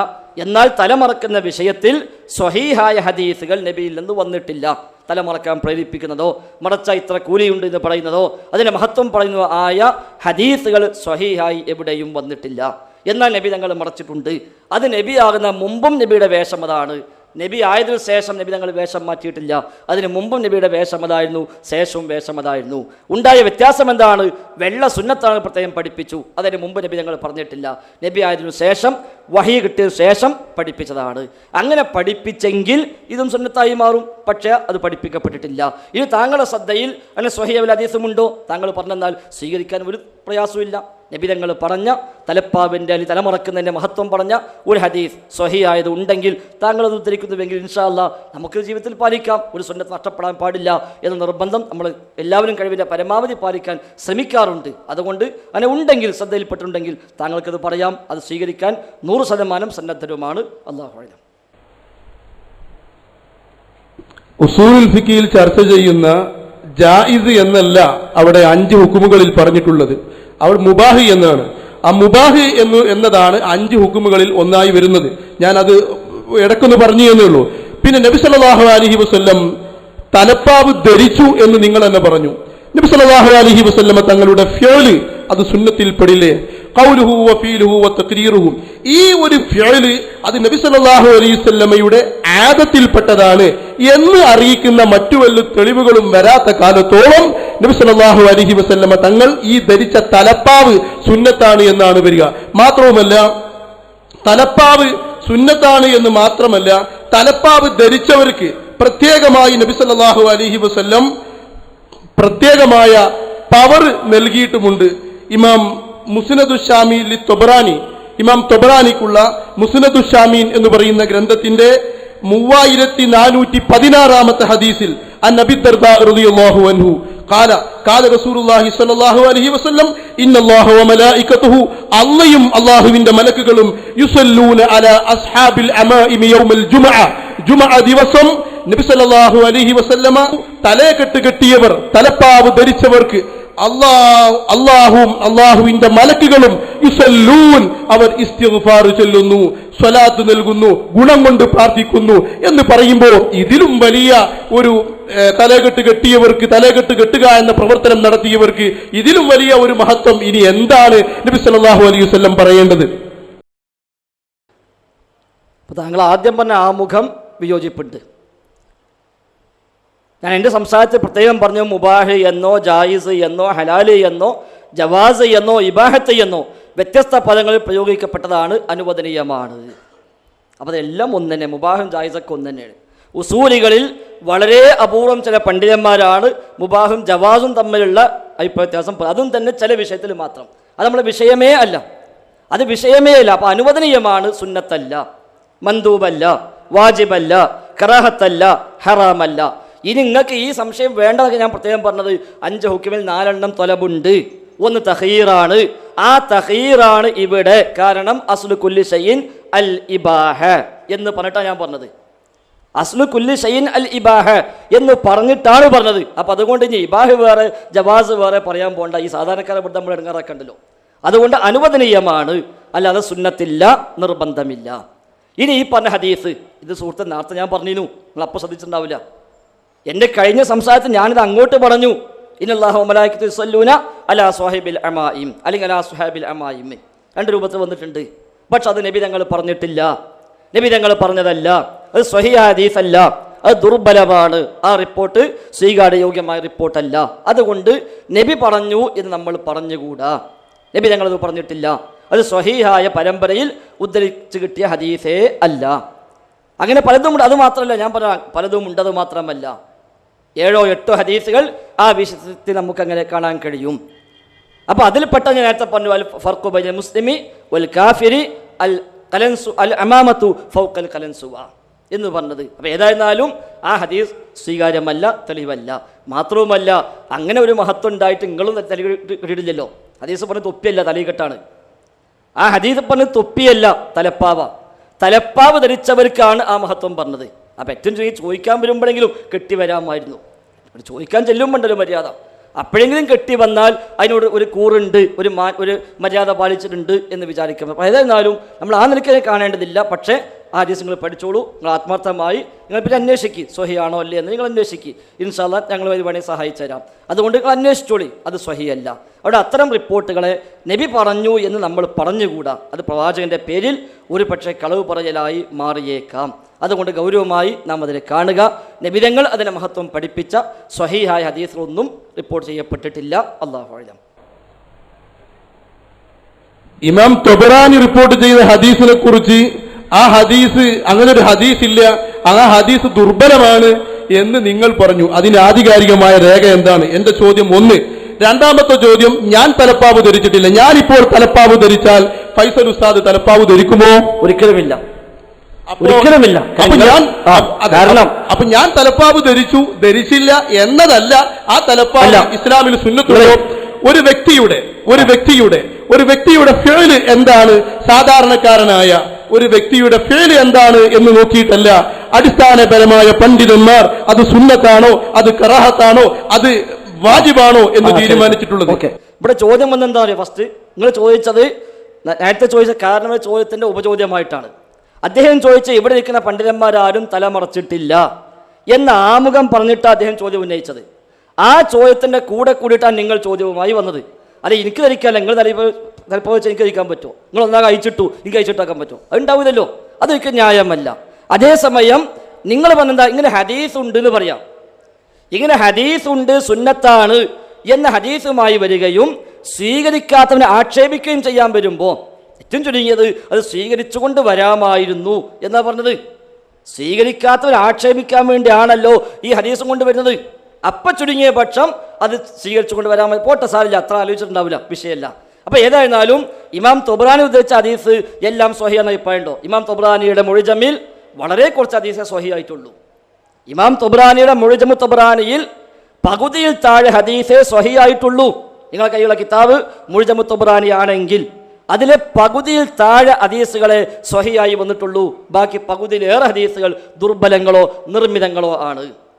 പൂർണ്ണമായും എല്ലാം സ്വഹീഹ് എന്ന് പറയാവുന്നത് സ്വഹീഹുൽ ബുഖാരി, സ്വഹീഹ് മുസ്ലിം മാത്രമാണ്.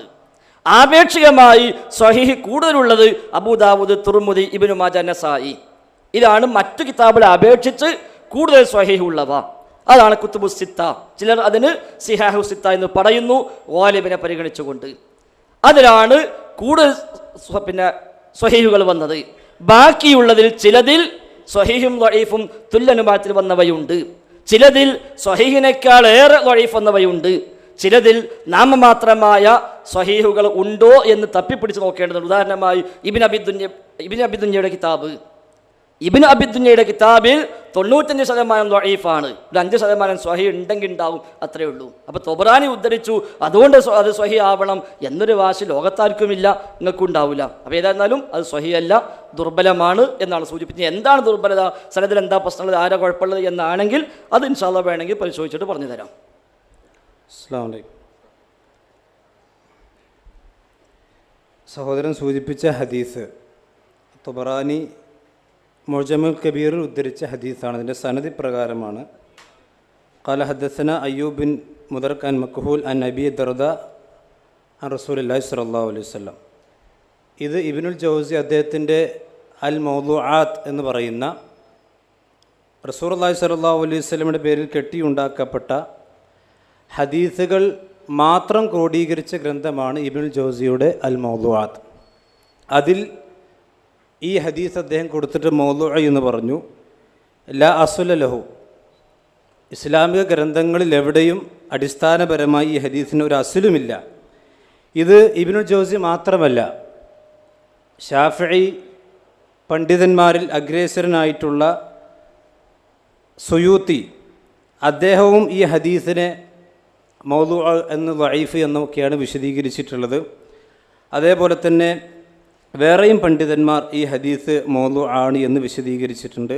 അപ്പോൾ ചുരുക്കത്തിൽ ഹദീസ് ഇബ്നുൽ ജൗസി അദ്ദേഹത്തിൻ്റെ മൗദൂആത്തിലും സുയൂത്തിയും ഒക്കെ ഈ ഹദീസ് ദുർബലമാണെന്ന് മാത്രമല്ല പ്രവാചകൻ്റെ പേരിൽ കെട്ടിയുണ്ടാക്കപ്പെട്ട ഹദീസാണ് എന്ന് വിശദീകരിച്ചിട്ടുണ്ട്. ഇവിടെ കാര്യമായ ഖണ്ഡന പ്രസക്തരുമൊക്കെ തൗഹീദുമായി ബന്ധപ്പെട്ട വിഷയങ്ങളാണ് വന്നത്. അതാണ് ഇവിടെയുള്ള ആളുകൾക്ക് കൂടുതൽ പഠിക്കാൻ താല്പര്യമുള്ളത്. ആ വിഷയവുമായി ബന്ധപ്പെട്ട ചോദ്യങ്ങൾക്കാണ് കൂടുതൽ പ്രാധാന്യം കൊടുക്കേണ്ടത് എന്നുകൂടി. ഇനി സഹോദരൻ ഒരു കാര്യം കൂടി, ഇപ്പം ഒരാൾ തലപ്പാവ് ധരിക്കാതെ മരിച്ചു പോയാൽ അയാൾ നരകത്തിൽ പോകില്ല, നരകത്തിൽ പോകുന്ന വിശ്വാസമൊന്നും ചോദിക്കുന്ന ആളുകൾക്ക് ഉണ്ടായിക്കൊള്ളുന്നില്ല. നേരെ മറിച്ച് അല്ലാത്ത ആളുകൾ വിളിച്ച് പ്രാർത്ഥിച്ചാൽ അവർ സ്വർഗപ്രവേശനത്തിന് അർഹരല്ല എന്ന വിശ്വാസമാണ് യഥാർത്ഥ ഇസ്ലാമിക വിശ്വാസം. അതാണ് ഇസ്ലാമിൻ്റെ ആണിക്കല്ല്. അതുമായി ബന്ധപ്പെട്ട ചോദ്യങ്ങളാണ് വരേണ്ടത് എന്ന് സൂചിപ്പിക്കുന്നു. ഓക്കെ, ആ വിഷയത്തെക്കുറിച്ച് മുന്നോട്ട് പോകാൻ ബുദ്ധിമുട്ടുണ്ടെങ്കിൽ അല്ലെങ്കിൽ നമുക്ക് ഓഡിയൻസിന് ബുദ്ധിമുട്ടായി തോന്നുമെങ്കിൽ ഞാൻ തൽക്കാലം നിർത്തുകയാണ്. പക്ഷേ നബി സല്ലല്ലാഹു അലൈഹി വസല്ലമ തങ്ങൾ പറഞ്ഞ ഹദീസ് ഇമാം തൊബറാനി മാത്രമല്ല റിപ്പോർട്ട് ചെയ്തിട്ടുള്ളത്. ഇമാം മുസ്ലിം റഹ്മത്തുള്ളാഹി അലൈഹി നബി സല്ലല്ലാഹു അലൈഹി വസല്ലം തലപ്പാവ് ധരിച്ചു എന്ന് റിപ്പോർട്ട് ചെയ്തിട്ടുണ്ട്. ഇമാം സിഹാഉ സിത്തയിൽ തന്നെ ഇമാം തുർമദി റഹ്മത്തുള്ളാഹി അലൈഹി ഹദീസ് നമ്പർ 3556 അൻ റുക്കാനത്തെ കാല സമയത്തു നബി സല്ലല്ലാഹു അലൈഹി വസല്ലം യഖൂലു, നേരത്തെ ഫൈസൽ ഉസ്താദ് ഓതിയ ഹദീസും കൂടിയാണ്. ഫർഖുമാ ബൈനനാ വ ബൈനൽ മുശ്രിക്കീന അൽ അമാഇമു അലൽ ഖലാനിസി, കലൻ സുമത്തുകളുടെ മേൽ, തൊപ്പികളുടെ മേൽ തലപ്പാവ് ധരിക്കലാണ് മുസ്ലിങ്ങളുടെ ശിആർ. അത് മുശ്രിക്കുകളുടെ നമുക്കുമിടയിലുള്ള ഫർക്കാണ് എന്ന് പറയുമ്പോൾ അവിടെ തലപ്പാവ് ധരിക്കുന്നതിന് ഒരു പ്രത്യേകത നബി സല്ലല്ലാഹു അലൈഹി വസല്ലം കൊടുത്തിട്ടില്ലേ? അല്ലാതെ ആ തലപ്പാവ് ധരിക്കലും തലപ്പാവ് ധരിക്കാതിരിക്കലും രണ്ടും സമമാണോ? നിസ്കാരത്തിൽ ലോകത്തുള്ള ഫുഖഹാക്കൾ മുഴുവനും പറഞ്ഞു, ഇബ്നു ഹജർ തങ്ങൾ എല്ലാ ഇമാമിങ്ങളും പറഞ്ഞു നിസ്കാരത്തിൽ തലമറക്കൽ സുന്നത്താണ്. അപ്പൊ ഇനി ജസ്റ്റ് നിസ്കാരത്തെങ്കിലും തലമറക്കൽ സുന്നത്താണ് എന്ന് നമുക്ക് പറഞ്ഞുകൂടെ? ആ വിഷയത്തിൽ എല്ലാ ഇമാമിയങ്ങളും സുന്നത്താണ് എന്നാണ് പറഞ്ഞത്. അതിന് നബി സല്ലല്ലാഹു അലൈഹി വസല്ലമയുടെ ഒരുപാട് ഹദീസുകളുമുണ്ട്. പിന്നെ ഇമാം തൊബറാനി പറഞ്ഞ ഹദീസ്, നിങ്ങൾക്ക് തന്നെ ഹിജ്റയോട് അടുത്ത പണ്ഡിതനാണല്ലോ കൂടുതൽ അംഗീകരിക്കപ്പെടേണ്ട പണ്ഡിതൻ. അപ്പൊ ഇമാം തൊബറാനി പറഞ്ഞ ഹദീസിനെ പിൽക്കാലത്ത് വന്നിട്ട് ഒരാൾ മൗദൂ ആണെന്ന് പറയുമ്പോൾ ആ മൗദൂഇനെ നേരത്തെ ഉദ്ധരിച്ച മൗദൂ ആണെന്ന് പറയാനുള്ള സനദ് എന്താണ്? അത് നിങ്ങൾ ഇവിടെ പറയേണ്ടിയിരുന്നു. അത് നിങ്ങൾ പറയണം. മൗദൂ എന്ന് പറഞ്ഞാൽ മാത്രം പോരാ, ആർക്കും കയറി പറഞ്ഞൂടെ മൗദൂന്ന്. എന്തുകൊണ്ട് ഹദീസ് മൗദൂ ആയി? ആ ഹദീസ് റാവികളിലുള്ള പ്രശ്നമാണോ, അല്ല സനദിലുള്ള പ്രശ്നമാണോ, അല്ല മത്നിലുള്ള പ്രശ്നമാണോ? എന്ത് പ്രശ്നം കൊണ്ടാണ് ആ ഹദീസ് മൗദൂ ആണ് അല്ലെങ്കിൽ അസ്ലില്ല എന്ന് പറഞ്ഞത് എന്നും കൂടെ പറഞ്ഞാൽ കൂടുതൽ നന്നായിരിക്കും. ശരി. അപ്പൊ സഹോദര, ഇനിയും റസൂലുള്ളാഹിന്റെ പേരിൽ കളവ് പറയരുത്. അങ്ങനെ ഹദീസില്ല. ഹബീബിന്റെ പേരിൽ ഇനി കളവുകൾ ആവർത്തിക്കരുത്. നിങ്ങൾ ആത്മാർത്ഥമായി അന്വേഷിച്ചോളി. തൽക്കാലം ഇവിടെ വിജയിക്കാനാണ് നിങ്ങൾ ജയിച്ചോളി, കുഴപ്പമൊന്നുമില്ല. ഞങ്ങളെ മുമ്പ് ജയിക്കാനാണ് ജയിച്ചോളി. പക്ഷെ റസൂലുള്ളാഹിന്റെ പേരിൽ എന്തിനായി കളവ് ആവർത്തിക്കുന്നത്? ഇത് ഞങ്ങളല്ല പറഞ്ഞ് മൗദൂ എന്ന് പറഞ്ഞത്. ഇബ്നു ജൗസിയാണ് ഹിജ്റ 5-ാം നൂറ്റാണ്ടിൽ ജീവിച്ച ആളാണ്, 400കളിൽ ജീവിച്ച ആളാണ് ഇബ്നു ജൗസി. അത് ഞങ്ങൾ പറഞ്ഞതല്ല. ഇമാം തൊബറാനി ജീവിച്ച് ഏകദേശം 100-150 കൊല്ലം അപ്പുറത്ത് ജീവിച്ച ആളാണ് ഇബ്നു ജൗസി. അദ്ദേഹത്തിന് അൽ മൗദൂആത്ത് എന്തിനായി കിതാബ് രചിച്ചത്? ലോകത്തുള്ള നിർമ്മിതങ്ങളായ ഹദീസുകളെ നബിതങ്ങളുടെ പേരിൽ വ്യാജമായി കെട്ടിയുണ്ടാക്കി പ്രചരിപ്പിച്ച കഥകളെ മുഴുവൻ തെരഞ്ഞുപിടിച്ച് അതെല്ലാം ഒരു കിതാബാക്കി. എന്തിന്? ഇങ്ങനെ കഥ ഇവിടെ പ്രചരിക്കുന്നുണ്ട്, പെട്ടുപോകാൻ പാടില്ല എന്ന് പഠിപ്പിക്കാൻ. അതാ കിതാബ്, ഞങ്ങളുണ്ടാക്കിയതല്ല. അത് മുസ്ലിം ലോകം ഐക്യകണ്ഠനം സ്വീകരിച്ചു പോകുന്ന മൗദൂആത്ത്. എന്നിട്ട് സുയൂത്തി റഹിമഹുല്ലാ അൽ മസ്നൂഅ ഫി അഹാദീസിൽ മൗദൂ എന്ന കിതാബ് രചിച്ചപ്പോൾ ഇബ്നു ജൗസിയുടെ ഈ കിതാബിൽ ഏതാനും ഒരു 10-ൽ താഴെ ഹദീസുകളെ പറ്റിയാണ് ഇബ്നു ജൗസി മൗദൂ എന്ന് പറഞ്ഞത് ശരിയായില്ല, ലഈഫ് എന്ന് പറഞ്ഞാൽ മതിയായിരുന്നു എന്ന് എതിരഭിപ്രായം രേഖപ്പെടുത്തിയത്. ബാക്കിയെല്ലാം അദ്ദേഹം അംഗീകരിച്ചു പോയിരിക്കുകയാണ്. അപ്പോൾ യഥാർത്ഥം ഞങ്ങൾ അല്ലെങ്കിൽ മുജാഹിദ് സെന്ററിന് കൊടുക്കുന്ന ഒരു ചീട്ടല്ല ഇവിടെ വായിക്കുന്നത്, അവിടുന്ന് കിട്ടിയ സർക്കുലറല്ല വായിക്കുന്നത്. നേരെ മറിച്ച് ഇമാം തൊബറാനിയല്ല ഏത് കിതാബിൽ വന്നാലും സനദുണ്ടോ അതെല്ലാം സ്വീകരിക്കാൻ പറ്റുള്ളൂ. സനദ് ദുർബലമാണ്. ആ സനദിൽ മത്രൂക്കായ ആളുകളുണ്ട്, ഉപേക്ഷിക്കപ്പെടേണ്ട ആളുകളുണ്ട്, വിശ്വാസയോഗ്യമില്ലാത്ത ആളുകളുണ്ട്. ഞങ്ങളല്ല പറഞ്ഞത്. ഞങ്ങൾക്ക് ഈ വിഷയം സംസാരിക്കാൻ ഒരു പ്രയാസവും ഇല്ല. നേരം വെളുക്കോടെ ഈ വിഷയം മാത്രമാണോ? ഒരു കുഴപ്പമില്ല. തലയിൽ മുടി വളർത്തിയവനെ കൊല്ലണമെന്ന് ബുഖാരി മുസ്ലിമിലുണ്ട് എന്ന് പതിയതുകാത് മുസ്ലിം വാദിച്ചിട്ട് അതിന് വാദപ്രതിവാദം നടത്തിയ ഉമർ മൗലവിയുടെ പിന്മുറക്കാരാണ് ഞങ്ങൾ. എനിക്കെന്താ പ്രശ്നം? തലയിൽ മുടി വളർത്തിയവനെ കൊല്ലണം എന്ന് ബുഖാരി മുസ്ലിമിലുണ്ട് പതിൻ്റെ വാദം, അതില്ലാന്ന് ഉമർ മൗലവിൻ്റെ വാദം. അതിനു വേണ്ടി 1942 ചാലിയത്ത് വെച്ച് വാദപ്രതിവാദം നടന്നിട്ടുണ്ട്. അപ്പോൾ അതിനൊന്നും പ്രശ്നമൊന്നുമില്ല, നമുക്കതൊക്കെ ആവാം. പക്ഷേ ഇവിടെ ഒരുപാട് ആൾക്ക് ചോദിക്കാനുണ്ട്, നല്ല കുറേ വിഷയങ്ങൾ, അത് വരട്ടെ എന്ന് വെക്കുക, അല്ലാതെ ഇതിന് പ്രയാസം ഉണ്ടായിട്ടൊന്നുമില്ല. അതുകൊണ്ട് മൗദൂ എന്ന് പറഞ്ഞ് ഞങ്ങളല്ല. ഒന്ന് ഇബ്നുൽ ജൗസിയാണ്, ഹിജ്റ 400കളിൽ ജീവിച്ച പ്രഗത്ഭനായ പണ്ഡിതൻ, അഹ്ലുസുന്നയുടെ പണ്ഡിതൻ. അദ്ദേഹമാണ് പഠിപ്പിച്ചത് ഇത് നിർമ്മിതമാണ്. സുയൂത്തിയാണ് പഠിപ്പിച്ചത്, സ്വീകാര്യയോഗ്യമായ റിപ്പോർട്ടല്ല. അല്ല ആലിഉൽ മസ്നൂഅ ഫി അഹാദീസിൽ മൗദൂഅ എന്ന സുയൂത്തി റഹിമഹുള്ളയുടെ ഗ്രന്ഥത്തിലാണ് വന്നത്. സമാനമായി മറ്റു പല ഹദീസുകളും. മാത്രമല്ല താങ്കൾ ശേഷം പറഞ്ഞതും അത് ഞാൻ നേരത്തെ പറഞ്ഞു, മുസ്ലിമും കാഫറും നമ്മളെ വ്യത്യാസം തൊപ്പി